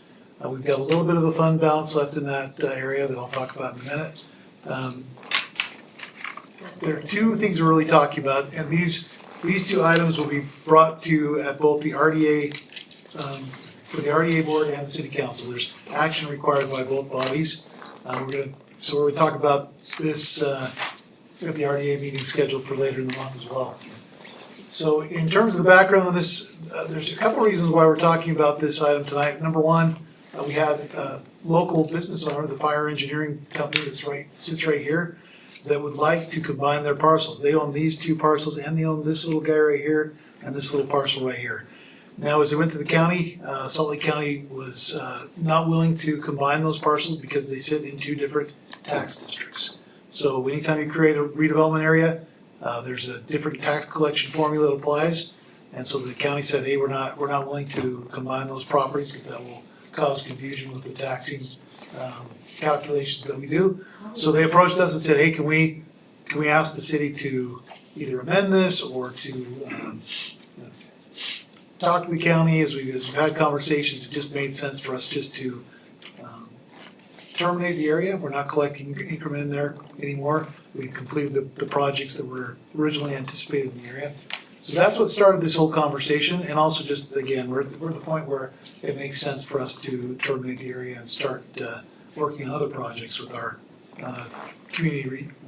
the CRA areas, the community reinvestment areas. So the part that's first listed here in your agenda refers to a storm drain improvement that is proposed right here in this little triangle. If you remember, we did a land swap in order to facilitate the purchase of some properties behind the theater. As part of that, we kept this piece, and this piece will become a storm drain detention basin. So the state law allows us to spend money collected within RDA areas for improvements that are just outside or adjacent to or that directly benefit that RDA area. So this first item is that in order for us to do that, you have to make a finding that this proposed expenditure of funds will benefit this RDA area. Now, part of what I said before was that the Cherry Street RDA was created to do some storm drain improvements. Well, part of that is we need to create a place for that stormwater to go to, a detention basin. That's been planned for a long, long time. We've got that extra fund balance that we can put towards that project, but again, it requires you to make a finding that that will directly benefit. So that first piece is just that, just a finding. It's a resolution that you say that this will directly benefit that Cherry Street area. Second piece, again, is dissolving that Cherry Street area. And we talked a little bit about the reasons why we're proposing that.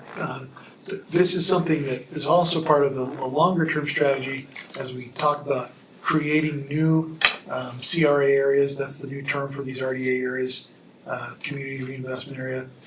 As we're talking with the county about creating some new ones, some other opportunities within the city, it's good for us as a good partner to close out these areas that are no longer functioning and to acknowledge that we're not collecting there anymore. We don't need to have those special tax collection calculations going on in those areas. And solving that will help us to be a good partner with our taxing entities. So with that, I'm happy to answer any questions. We'll be bringing this back to the city council meeting next week and the RDA meeting, like I said earlier. We'll have to have action at both of those meetings. The amount that we have in that fund balance is right around $50,000. Is that about right? Yeah. So it'll just be a portion of that funding for that storm drain improvement, not the whole thing. But we do have costs that we can allocate that money toward. How much does the storm drain all in? How much does How much, you said it would only cover a portion. the total cost of that, do you know, Russ? Yeah, it's probably around pushing on 200 if you went out to bid. But we're doing everything in-house, so we're gonna save some money with our employees and end up doing it ourselves. Cover about a fourth to a third of it. Yeah, I'm sure it's still gonna cost us, 100,000 by the time the concrete and pipe and stuff like that, so yeah, it'll help out. So we'll be using some of that funding from the RDA to reimburse a design and some of those costs. Anybody else? No, that's what I was gonna ask, how much it was gonna cost. Yep. All right. Thanks. Good enough. All right, then with that, we are adjourned till 6:30. That's me. May or may not.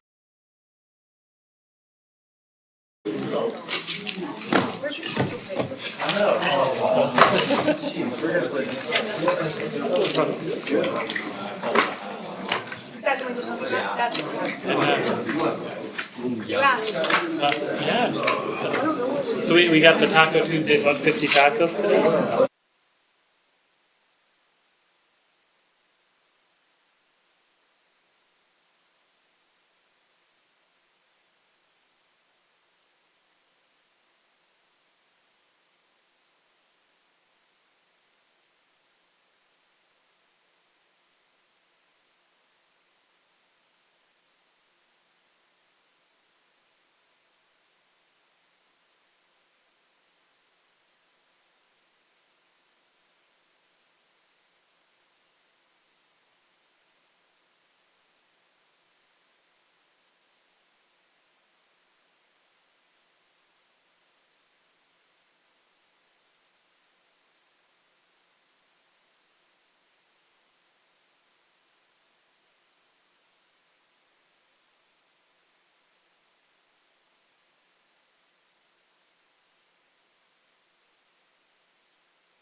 Meeting to order.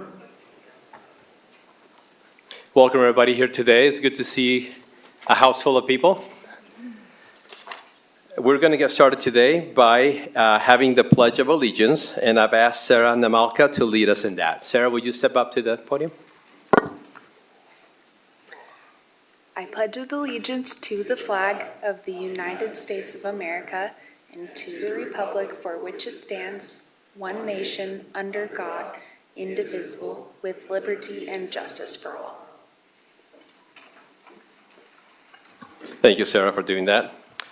So we get started here. Let's look at the approval of minutes for council meeting March 3rd, 2026. Do I have a motion? I move to approve the minutes for March 3rd, 2026. We have a motion and a second. All in favor say aye. Aye. Minutes are approved. Thank you. The time is now for public comments from residents here and people present. You'll be limited to 3 minutes. If you have a comment, please step up to the microphone, state your name and your residence, and fill out the required form. Anybody want to come up? In case you think I might look familiar, I was here last month, and I was here to be approved to sit on the advisory board of the Murray Senior Recreational Center. You know, years ago, I went by that building, and it used to be called the Heritage Center. And so, you know, for me to keep going back and forth, I just call it the Murray Senior Rec Center, so we're all good. And I've been going there for about 17 years now, and I took a night class at Murray High School at night for an art class. And that's when I learned about the Senior Rec Center, that they offered, you know, classes, and I thought, wow, how many people don't even know about this? But I think we're getting very well known lately. And as you are well aware, the center offers many different classes and teachings that are just something that us seniors need to be reminded of, to be taught. We're still growing at our age. I take 2 art classes per week over at that senior center, and I take a class on Monday with John Fackrell, who maybe some of you know. He is a Murray resident. He taught at Cottonwood High School for over 30 years in the art department, very qualified. And we have another lady that has been an art major who teaches on Wednesdays. So I'm there quite often doing my art. And you'll be able to view the art because we've been approved to have it shown here at Murray City Hall. So we're excited for that, and I hope you take the time to look at what we can do. We have, you know, filled these classes up. More people are wanting to get into them. It's kind of hard because they have to be on a waiting list, and sometimes it doesn't happen. So we want to see if we can expand, do something to get the people that are willing and wanting to come to the center some room to grow. I just want to thank you for supporting the Senior Rec Center. It is a clean and safe environment. We feel comfortable. We socialize there. That's one of the components to good health is your diet, your physical exercise, and socialization. So I just wanted to thank you. Thank you. Point of order. Can we get the resident's name and city of residence? Oh, one, yeah, please.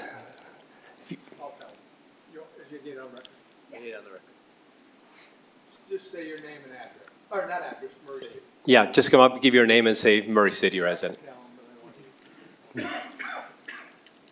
My name is Kathy Houston, and I've been a resident of Murray City for over 30 years. Thank you.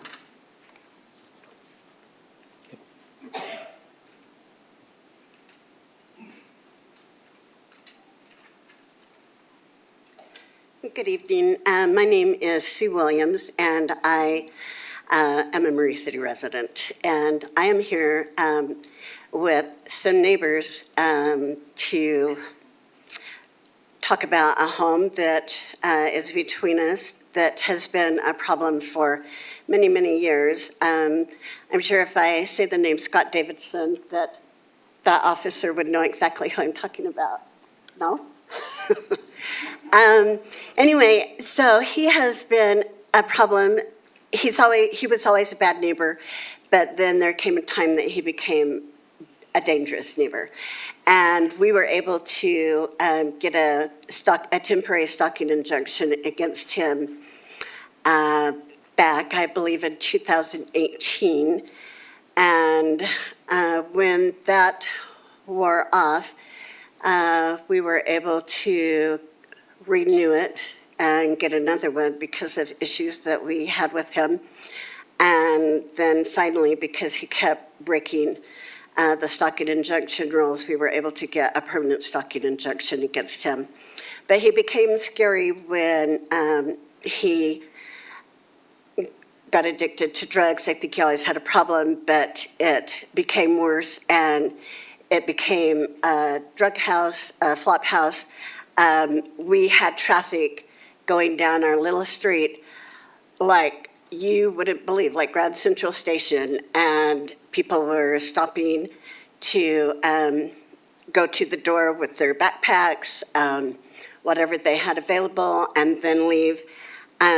He has, of course, been dangerous towards us. And one time when we went to court, right before, we didn't think of it till just before, we went around and asked neighbors to sign a paper if they had ever been intimidated by him or were in fear of him. And within like an hour's time, we had like 38 signatures. He does not believe, at least it seems, that the law pertains to him. He has had 3 drug raids on his house. His house now is condemned for the second time by the Board of Health for meth issues. And the first time, just for instance, it was closed down, no trespassing. He was constantly going in and out of the house to get things to take wherever he needed, even though he wasn't supposed to remove anything from the home. He would do that, and we, not only us, but other neighbors would call to the police to let them know that he was trespassing. And at first they caught him, I think, a couple of times, and after that he was able to get family and renters that he had living with him. Excuse me, the time is up. Is it Could up? you just wrap the sentence there? Okay, so he was able to, now I don't know why I said sorry. Okay, yeah, I'm going to, I'll let it go at that. He's just been really dangerous, and just at one time, I just want to say that we were told by someone that there were 2 people in Murray City that were the most problems, and he was named as one of them. Thank you.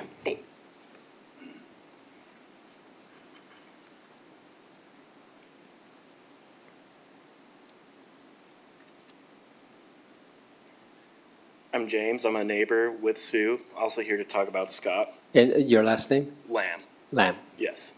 When I moved in, my first interaction with him was he was high on meth with an ankle monitor coming to greet me. And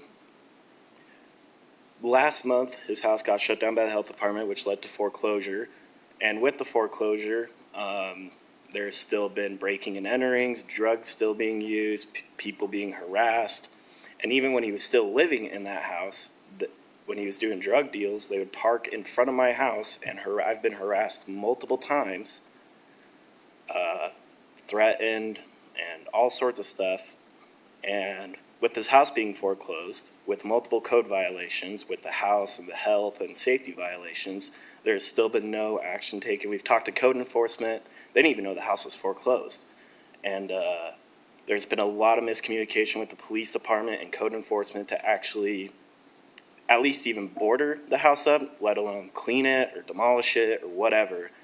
And yeah, every night I'm concerned for my own safety. I'm always hearing things going on out there. I've personally have called the cops 3 times, and they've caught someone once, and then they've told me both other times that there's been signs of breaking and entering. Another time I called, I saw them run away from the cops and they didn't get them. And every time I talk to the cops, they know that it's a problem, but there's never been action taken. And it's in the code, at least we can border up this house so it doesn't become a reoccurring issue. But yeah, there's been nothing that's been going on, multiple code health and safety violations. Yeah, I'll just leave it at that. Thank you.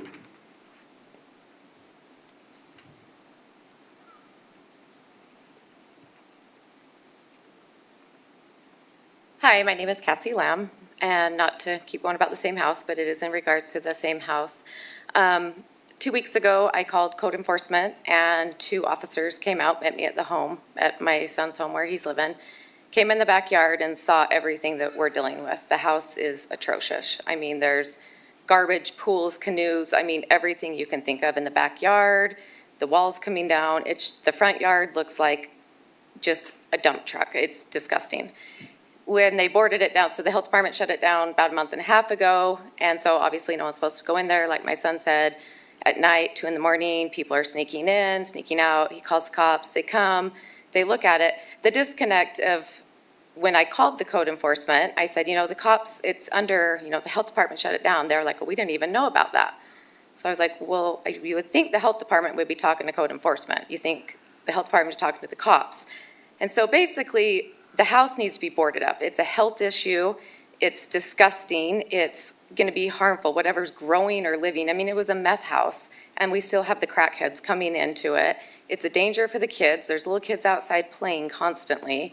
It's just something needs to be done about it. My son had to call the cops 2 nights ago because 2 a.m, they were there jumping the fence, hopping in, breaking the windows, doing their drugs and leaving. And I just feel like if it's bank owned, then Murray City should be working with the bank to board this house up, to do something about the house, put it on the fort, like, where are we at in the process? Code enforcement told me there's nothing they can do anymore, it's up to the bank.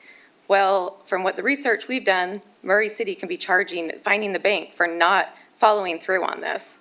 And so the people around it that have all these nice homes and are trying to live are in danger with these people that just keep coming and going, and this house, I mean, I have pictures I can give you. So we just want something done. It just needs, we can't keep calling the cops every night, and it's just a routine cycle that's been happening for years and years and years. So. Thank you.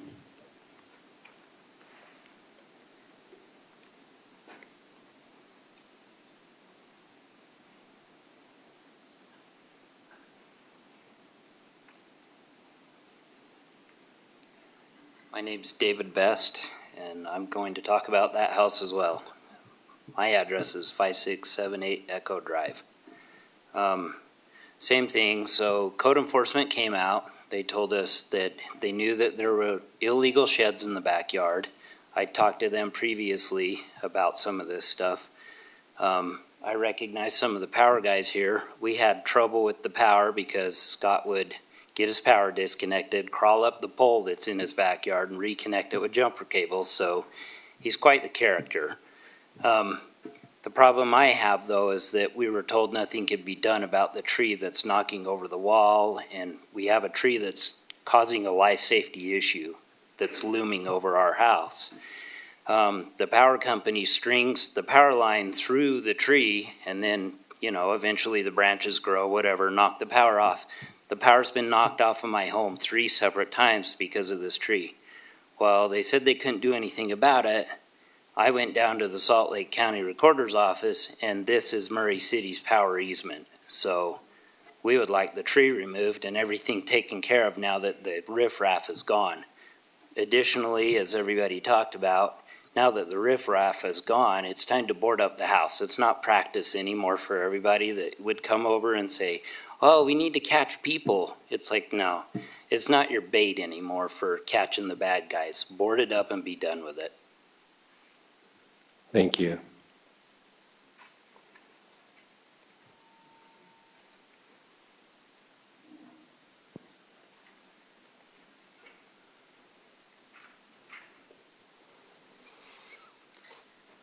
My name is Christy Arnold.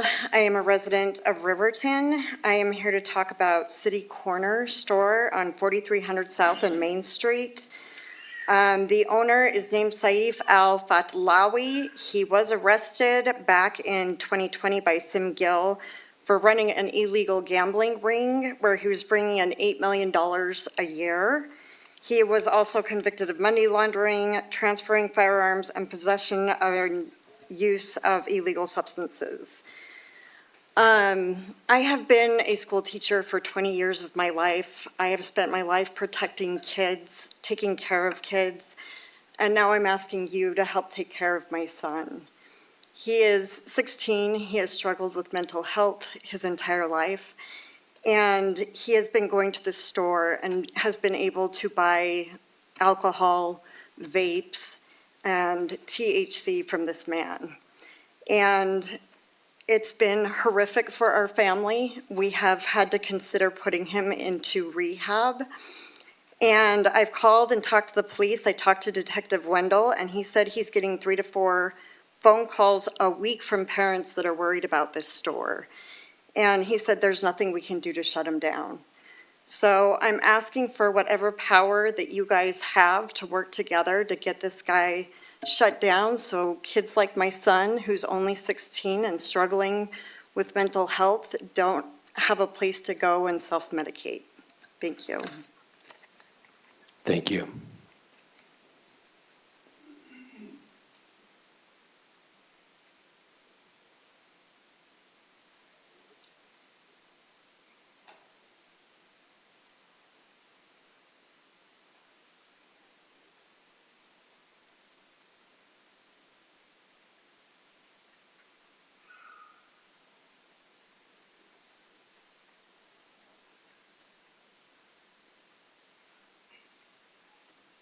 Sorry, I'm so slow. I had a stroke 11 months ago and I couldn't even do that. Now I can walk, so that's pretty good. I want to thank all of you for your service. I've been on various councils in my lifetime, and I know sometimes they're not so fun. And you hear a lot of complaints. So thank you for your service. My name is Mervyn Arnold. I live in South Jordan, and I'm here as Christy's grandpa. Now that kid of hers, he has many issues, mental issues, and to get pulled into that kind of guy down on that corner to sell him everything and anything he wants to buy is really painful. I've done as much as I can. Most of you probably seen me up on the hill. I've been up there the last 6 years lobbying to protect kids from pornography. We passed 5 different bills to cut off the pornography from our children. And now I'm lobbying to cut off the alcohol and all these drugs this guy's selling over there on that corner. And so, you know, I've tried to call the Attorney General's office. I know all the guys up there. They're doing a little investigation. Chad Wilkinson here, had a nice visit with him. He is your economic director, and I will tell you, I'm really proud that he is.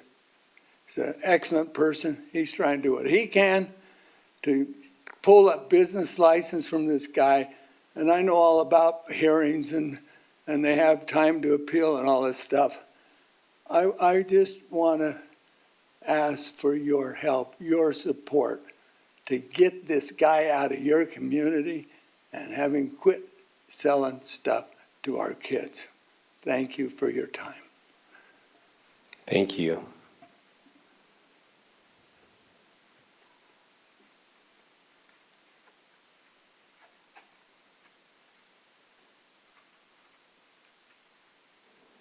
Are there any more public comments?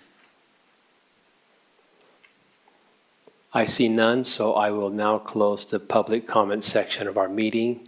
And I just want to thank everybody who came here and spoke today for making us aware of those issues. I appreciate you speaking up. It really helps. Okay, we're going to move forward in our meeting. we have a couple of special recognitions, and we're going to take them in this order. Eric Lenz will be doing the first one, and then Greg Ballon, the second one. So, Mark? Huh? Matt. I call him Mark. It's okay. It's all right. Just call me Raul Pickett, and we'll be okay. There's 3 Matts in the department, so it's all good. Thank you for your time, council. We just have a joint resolution we'd like to get approved for our Arbor Day celebration that we'd like to hold on Thursday, April 30th, 2026.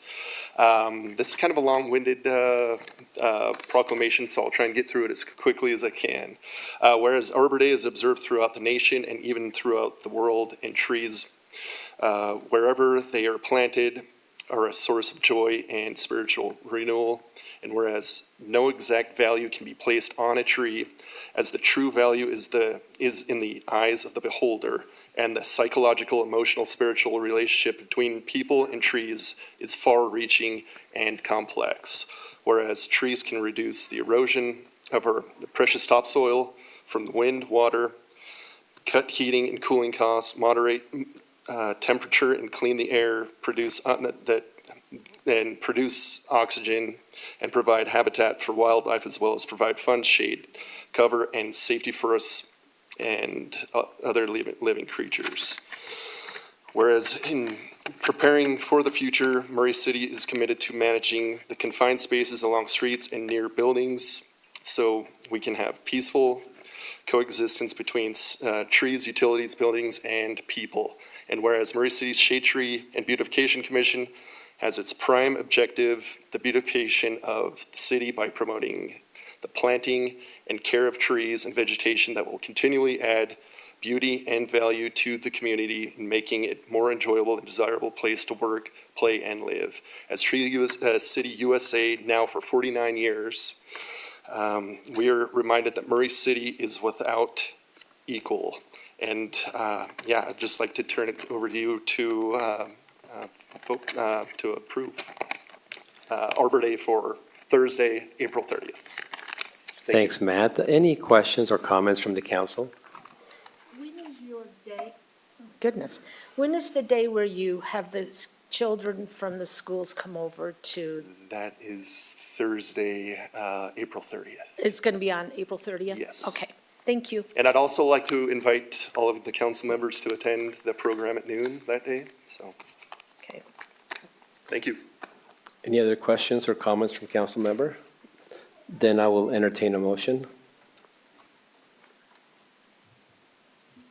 I motion to approve the joint resolution or adopt the joint resolution, the mayor and municipal council of Murray City, Utah, declaring Thursday, April 30th, 2026 as Murray Arbor Day. I second it. Thank you. We have a motion and a second. Burke, will you take the roll call and include the mayor, please? Yep. Ms. Cotter. Aye. Mr. Bolin. Aye. Ms. Turner. Aye. Mr. Hawk. Aye. Mr. Pickett. Aye. And Mayor Hills. Aye. Seems like Point of yes. clarification, the mayor's not a voting member of this board. The mayor's not a voting member of this board. It's a joint resolution, so he's just Okay. assenting to It's a it. joint resolution, so he's on it. Should I take it back?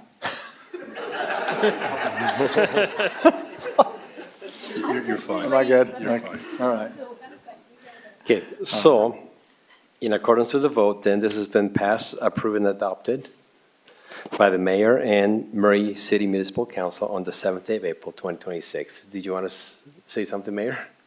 You're just smiling at me. No, I'm just smiling. I'll be I'll be speaking at it on April 30th, so, yeah. Thank you. Excited to do that. It's a fun, I'm glad you brought that up, Pam. That's a great day that we have with all the kids, so, at the Murray Amphitheater, so.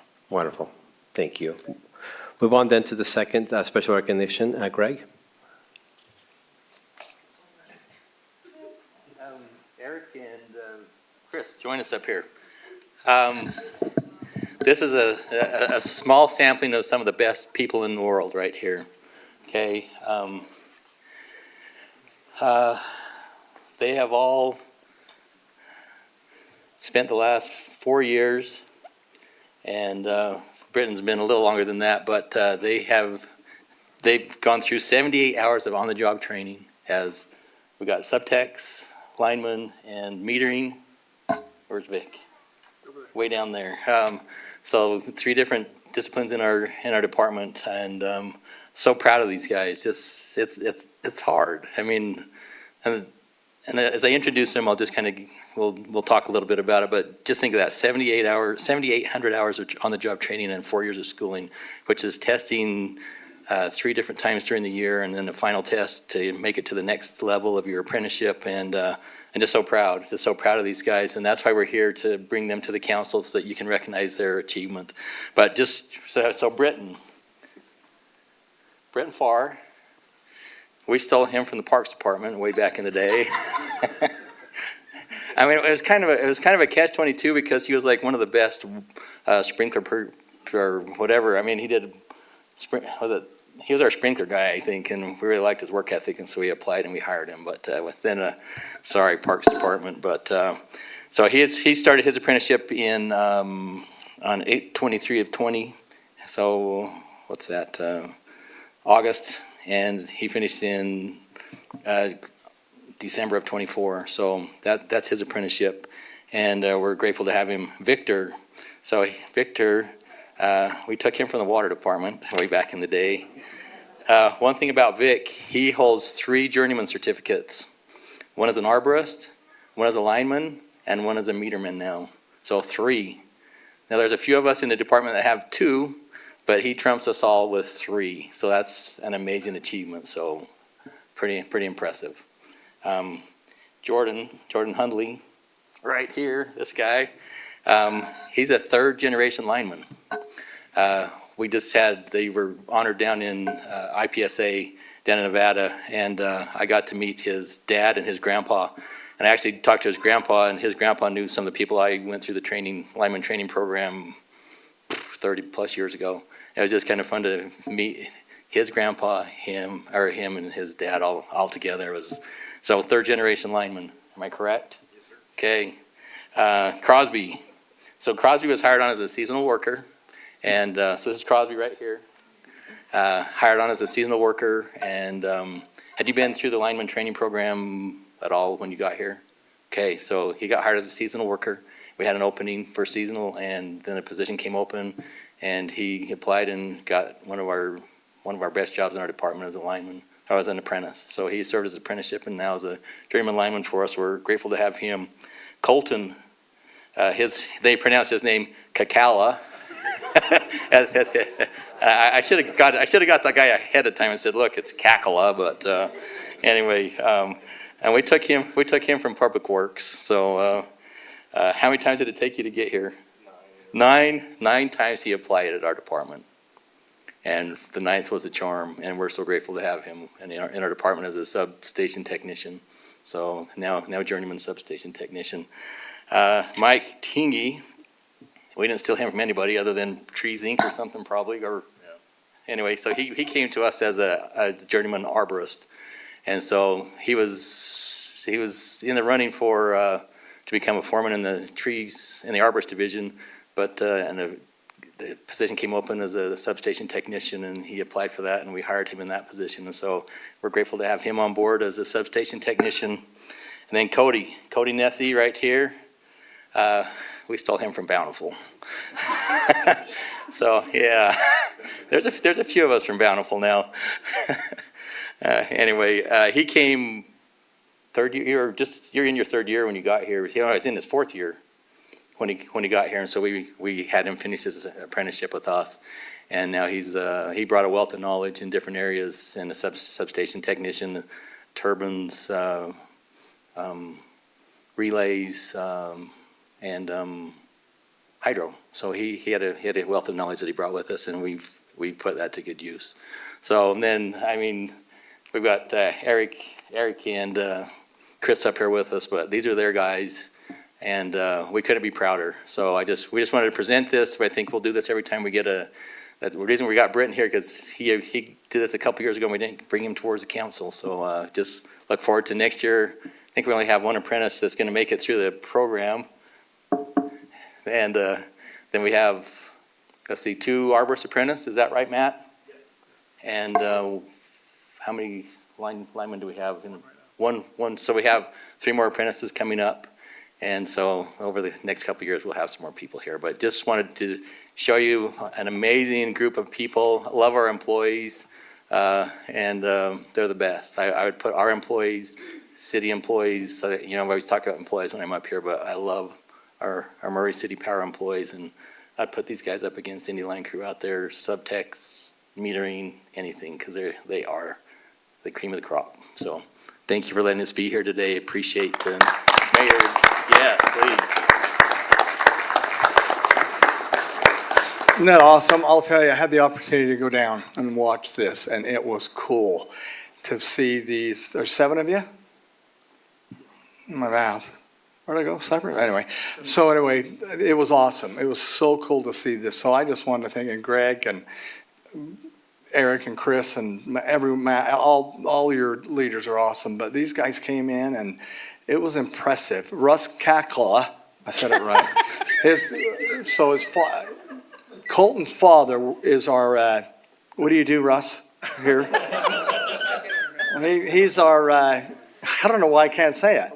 Thank you, Public Works Director. That's a tough word. But anyway, and he was at a conference in Vegas, so he was able to sneak over and see this. And it was cool to see their families there representing and just the excitement. And it's I'm telling you, I thought, yeah, I could never, well, first of all, I'm afraid of heights, so I can't be a lineman. But you have to be smart also, so I couldn't be a lineman. But it was impressive to see these guys. So I just wanted to let you guys know how important this was, and it was a wonderful opportunity to be able to watch them receive their journeyman's license and just all that they did to get there. And so another big round of applause for all their leaders and all of them. So.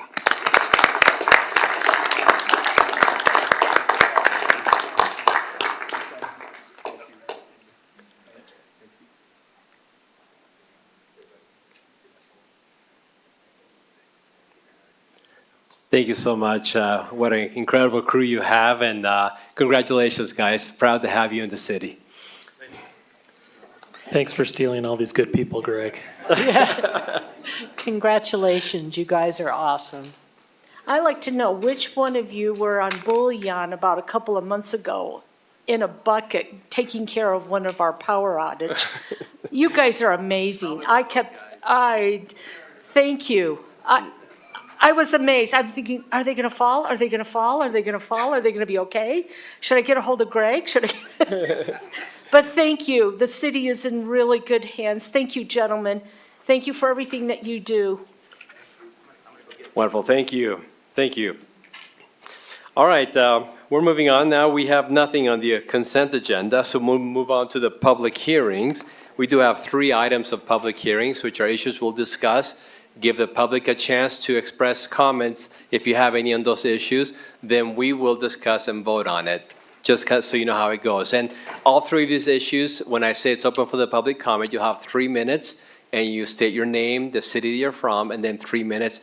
When the timer goes off, maybe we can turn the volume up, or maybe I'm just hard of hearing, but I couldn't hear it.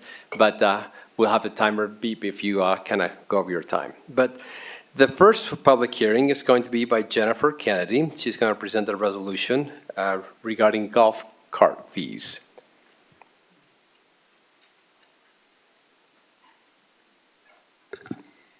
Okay, this is a request from the Murray Area Chamber of Commerce.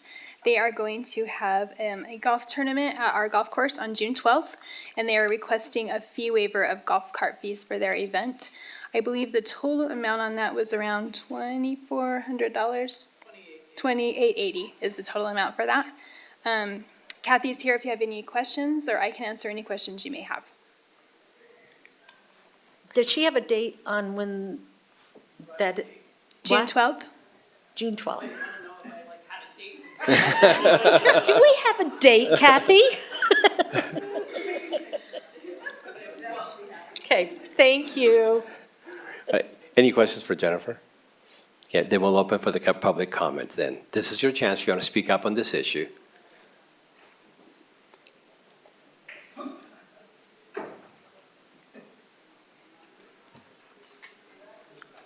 My name is Kathy White, and I live in Murray. I just want to tell you guys thank you for possibly waiving the fees for the golf tournament. It does help us. We are a nonprofit for the Chamber of Commerce, so it is June 12th at the Murray Parkway Golf Course.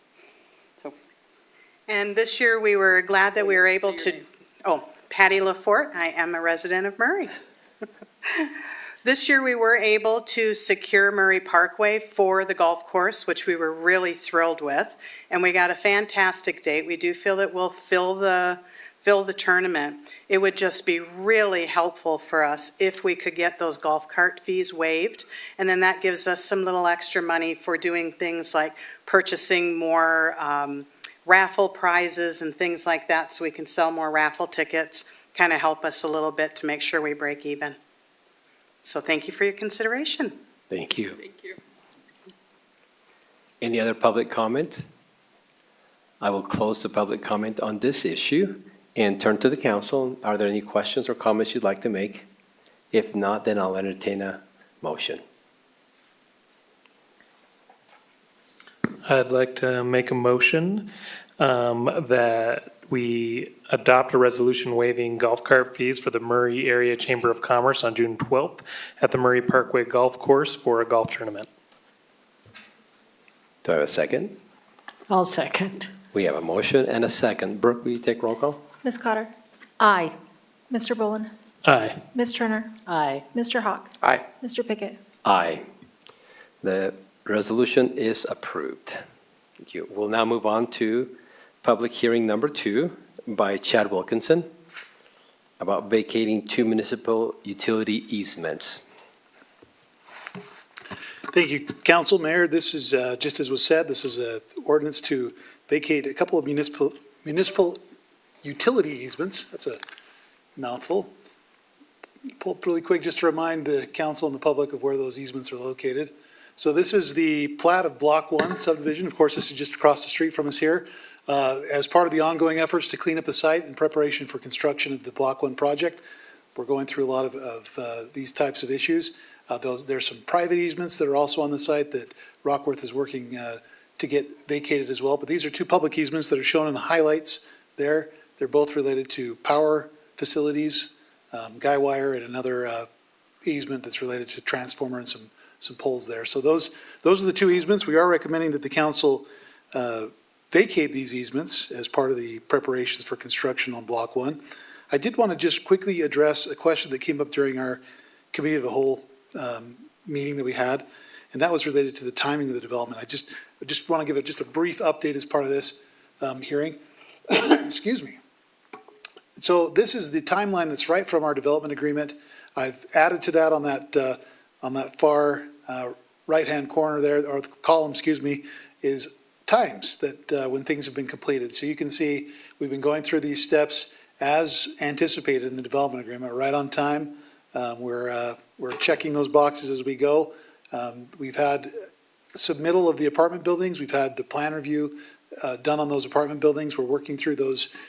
Every time we have plan review with our building permit division, we have back and forth on comments to make sure we're getting things correctly addressed. So that's the stage we're in. That's that last step right there.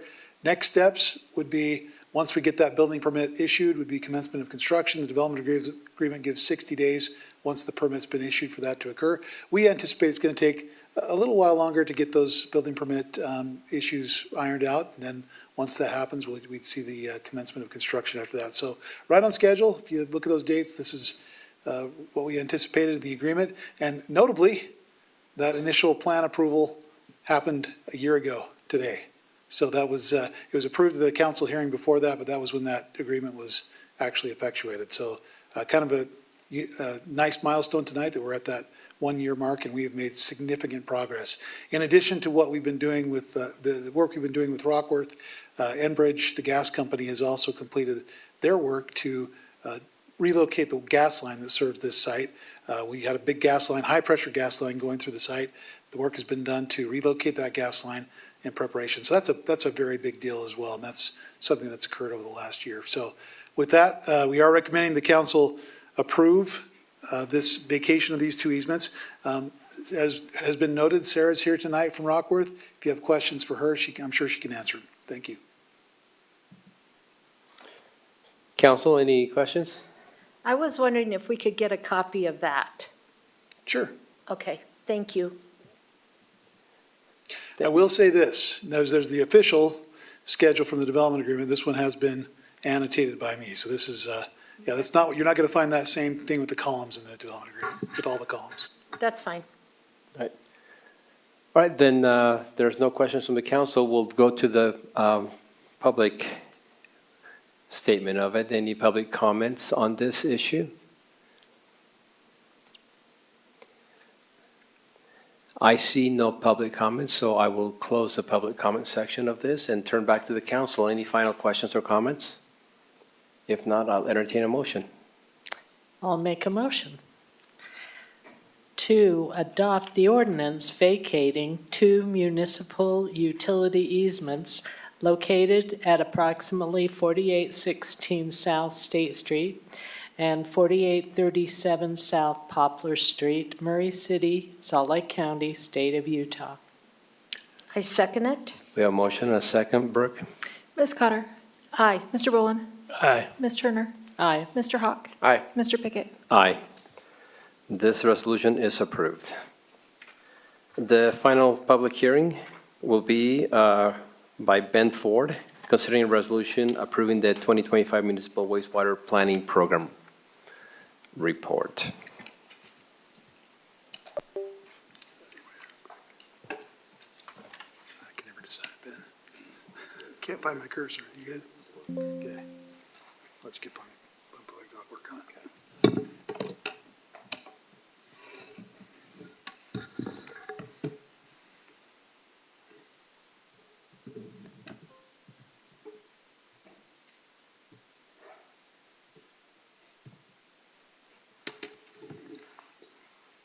All right, good evening, council, mayor. We're going to give just a very brief overview of the municipal wastewater planning program report. So this is a report required to submit to the state every year, basically just stating we're doing what we're doing as a utility, we have funding, and we're tracking everything according to state requirements. So super high level, quick, brief overview. We have to report in here if we've had any SSOs, a sanitary sewer overflow within the system. There's 2 different classifications of those. So super high level. Part of this, we have to report how many new connections. We had 115 new connections added into the system last year, 112 residential and 3 commercial. And we have just about 9,700 total connections within the wastewater system now. Just over 136 miles of pipe. And this report just covers the Murray City collection system. That's everything above 9th East is serviced by Cottonwood Improvement, and a small portion is serviced by Mount Olympus Improvement District as well. So this is just the Murray City portion. We have to report our total connections, our impact fees. We charge $12.58 this year. Those change every April. They go up a little bit, and our average user charge was $55 this year. This is our SSO reporting. We did have 1 Class 2 SSO. That's a small spill. A Class 1 is considered a major spill, 5,000 gallons or more. We had 0 of those, which is a good thing. We had 1 small Class 1 that manhole has now since been repaired where that occurred. We also have to report if we have enough certified operators to operate and maintain our system. I am listed as the DRC operator. And we're a grade 3 system. We have more than enough operators to operate our system efficiently. Part of this, we have to do an audit of our management plan, and we have to report on what we audit within that plan. That's a living document posted on the website. We do a full audit of that every year. We did update the no-fault policy amount this year, so that was changed, as well as our standard operating procedures were updated. We are in the process now of updating our master plan. We'll be bringing that to the council in the coming months here in a couple months. We have to report on our CIP projects, and if we have available funding for that, that's included within the report. So overall, our system is in good shape. We have an older system, but we do a great job at maintaining it, identifying where our deficiencies are. We maintain those on a weekly basis. And that's it. Does anybody have any questions? Any questions or comments from council? None? Then we will go to the public comment section of this. Are there any public comments for this issue?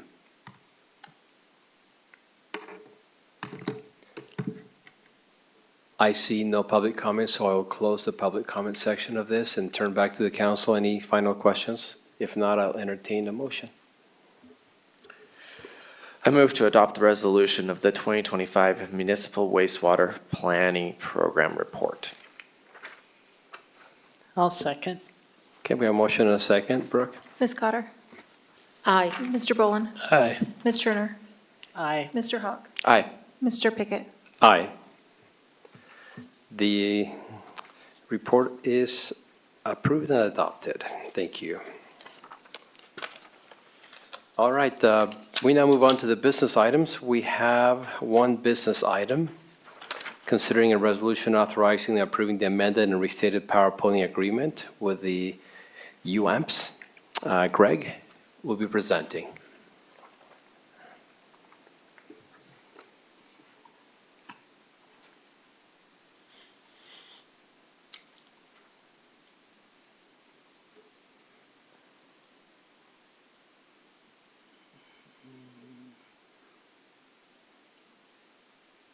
Can't see good enough. There we go. Well, Council, Mayor, thanks for letting me come back again.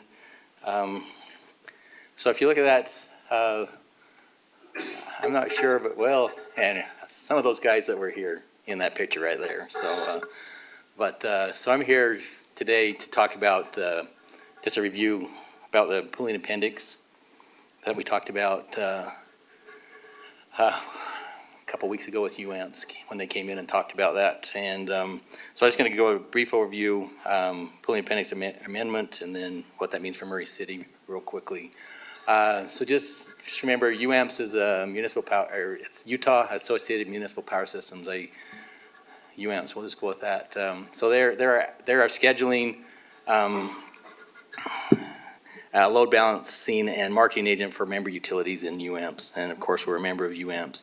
And we have a pool project right now that UAMPS schedules, balances, and markets power on behalf of all their members. And we're definitely a part of that.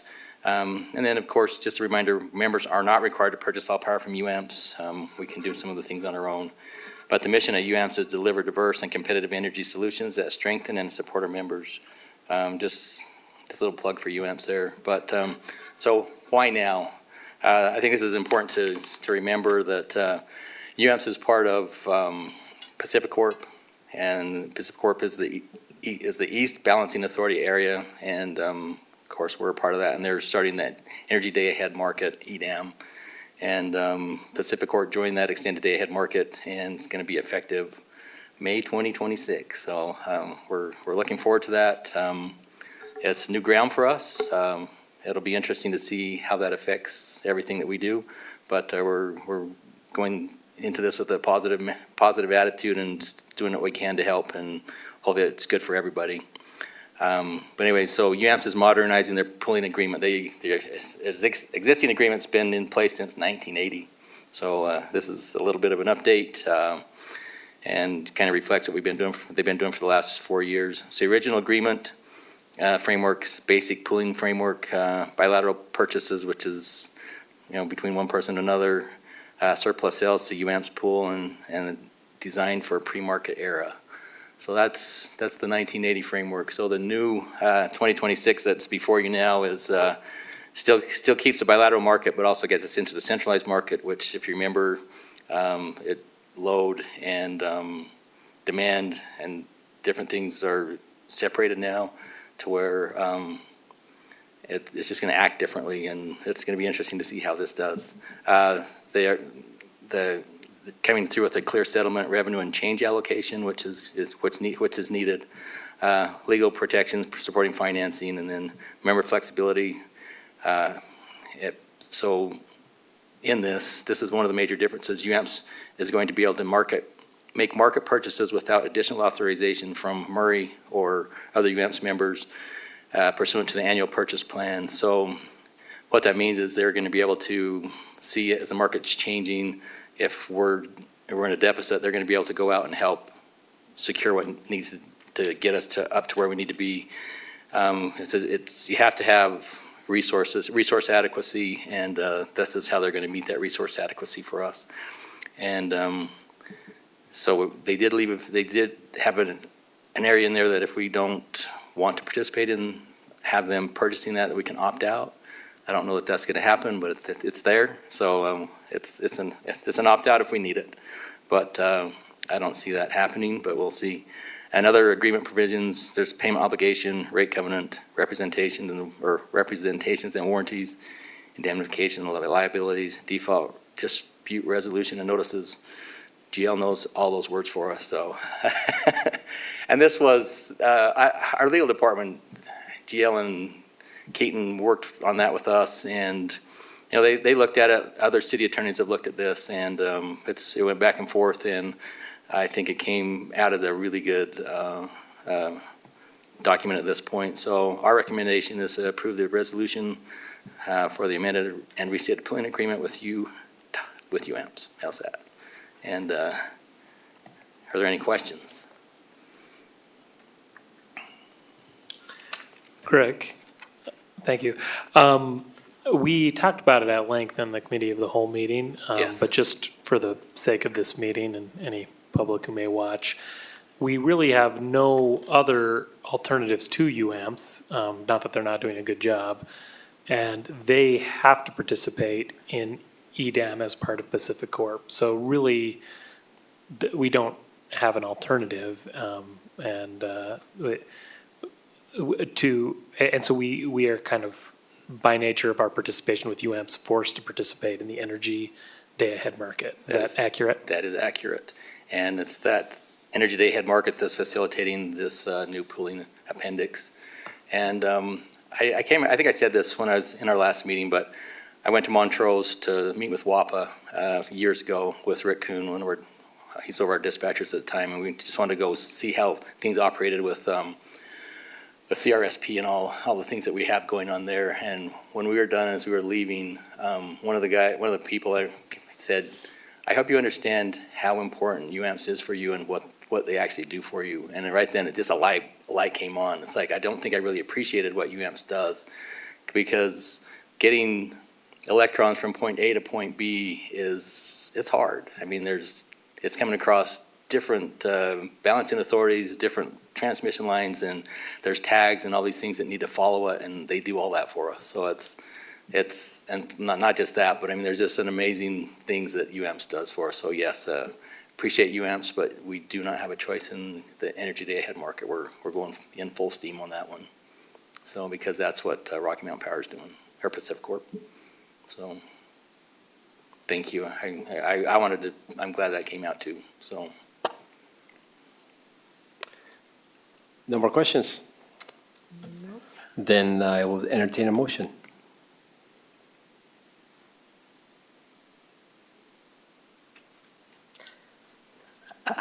I will make a motion to adopt the resolution authorizing and approving the amended and restated power pooling agreement with the Utah Association of Municipal Power Systems for the pool project, authorizing execution and delivery thereof, and released and related matters. I second it. Point of order, it's the amended resolution that we're adopting, right? Amended agreement. Yeah, okay. Yeah. And it's been seconded, so we have a motion and a second. Brooke? Ms. Cotter? Aye. Mr. Boland? Aye. Ms. Turner? Aye. Mr. Hawk? Aye. Mr. Pickett? Aye. All right, we have passed that resolution. Excellent. So now we move on to the mayor report. Mayor? Thanks, Paul. Just a couple things. Our spring rec leagues started this week. Grant Park was packed, they said. It was, I don't know if whoever, others get over, if any of you got over to see this, but baseball has returned. And it kind of was a dying sport here in Murray as far as for the youth. And last year, I think I'm the one that brought it back because I threw the first pitch. I did not know how to throw a baseball. It's sad, isn't it? Really. And I had Greg Anderson teach me for a half hour, and I got it across. Where's Craig? Craig did it for me because I wasn't able to throw out this year, and our chief of police, he didn't get it across the plate. But anyway, the catcher caught it, I heard. Were you there? You weren't there. Thought for sure you're gonna say you saw that. Anyway, I appreciate him. But it's busy. It is like it's come back. And Adam, you were there, weren't you? No, I was my thinking kids you are out of Liberty League. Oh, all They right. quit and have moved on to comp teams. You used to be there. I used to be there. Anyway, it was amazing. So that's coming back, and our youth programs are just growing like crazy, and our staff is handling it phenomenally. So also the outdoor pool cover was removed, and the pool's getting ready. Can you believe that, for Memorial Day? Amazing how fast time goes. So that's happening over the pool. And then I just want to take a minute and just say thanks to the citizens that are here today and that spoke. It's really hard sometimes because you don't have any idea what we're doing behind, and sometimes we're not allowed to say certain things, but we're working. I just want you to know that we're working hard on those issues, like really hard. And sometimes we're blocked by the state and certain things, and we've got a great attorney that knows what he's doing, and so I just want to mention that, and also thank our amazing employees. I mean, it was awesome to see that today, and Murray City is really blessed, lucky, whatever you want to call it, to have amazing employees and amazing department heads and leaders that have just taken hold of their positions and have done a phenomenal job. So, and also, I always bring this up, we have a wonderful relationship with our council. It's pretty cool because I won't say any names, but we had heard that almost a fist fight happened in one of the other cities, and we don't experience that. I mean, Adam hit me once, but other than that, but we don't experience It was that. deserved. We get It was along, and deserved. what did he say? It was deserved. Yeah, probably. Yeah, but we get along, and we may not agree on everything, but that's the way it is. It should be that way, and we really hit it off with each other because we respect each other's point of view. So thank you for being here, all of you today, and thank you, council, and everyone that helps us get to where we are today. Thank you for who you are. Appreciate it. Thanks, Mayor. It's good to see you back, Thank too. you. Thanks. Wonderful. We are now going to entertain a motion to enter a closed meeting. So I move that the city council go into closed meeting pursuant to Utah Code Sections 204 and 205 of Title 52, Chapter 2 of the Open and Public Meetings Act to hold a strategy session to discuss the purchase, exchange, or lease of real property. Such a strategy session is allowed pursuant to Section 52-4-205 1D of the Utah Code. I second it. Okay, Brooke, we have a motion to enter a closed meeting and a second. Will you take a roll call vote? Ms. Cotter? Aye. Mr. Bolin? Aye. Ms. Turner? Aye. Mr. Hawk? Aye. Mr. Pickett? Aye. The Murray City Council? Yes. Murray City Council is entering to a closed meeting to discuss the purchase, exchange, or lease of real property. The meeting will be held in the Mayor's Office Conference Room, Suite 390. The vote was as follows. Councilmember Cotter, aye. Councilmember Bolin, aye. Councilmember Turner, aye. Councilmember Pickett, Hawk, aye. And then Councilmember Pickett, aye. We will now enter the closed session portion of the meeting, which will not be open to the public.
My motion ready.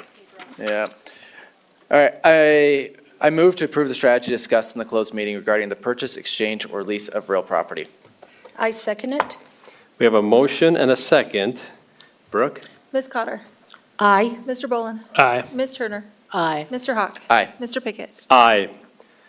The vote is approved, and we are adjourned. Do we do good?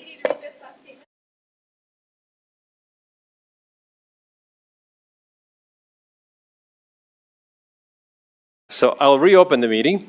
I didn't get a copy of that. The Murray City Council has just met in a closed meeting to discuss the purchase, exchange, or lease of real property. The closed meeting was held because public discussion would prevent the city from completing the transaction on the best possible terms. Following our discussion, the City Council voted to approve the strategy discussed in the closed meeting. Adjourned.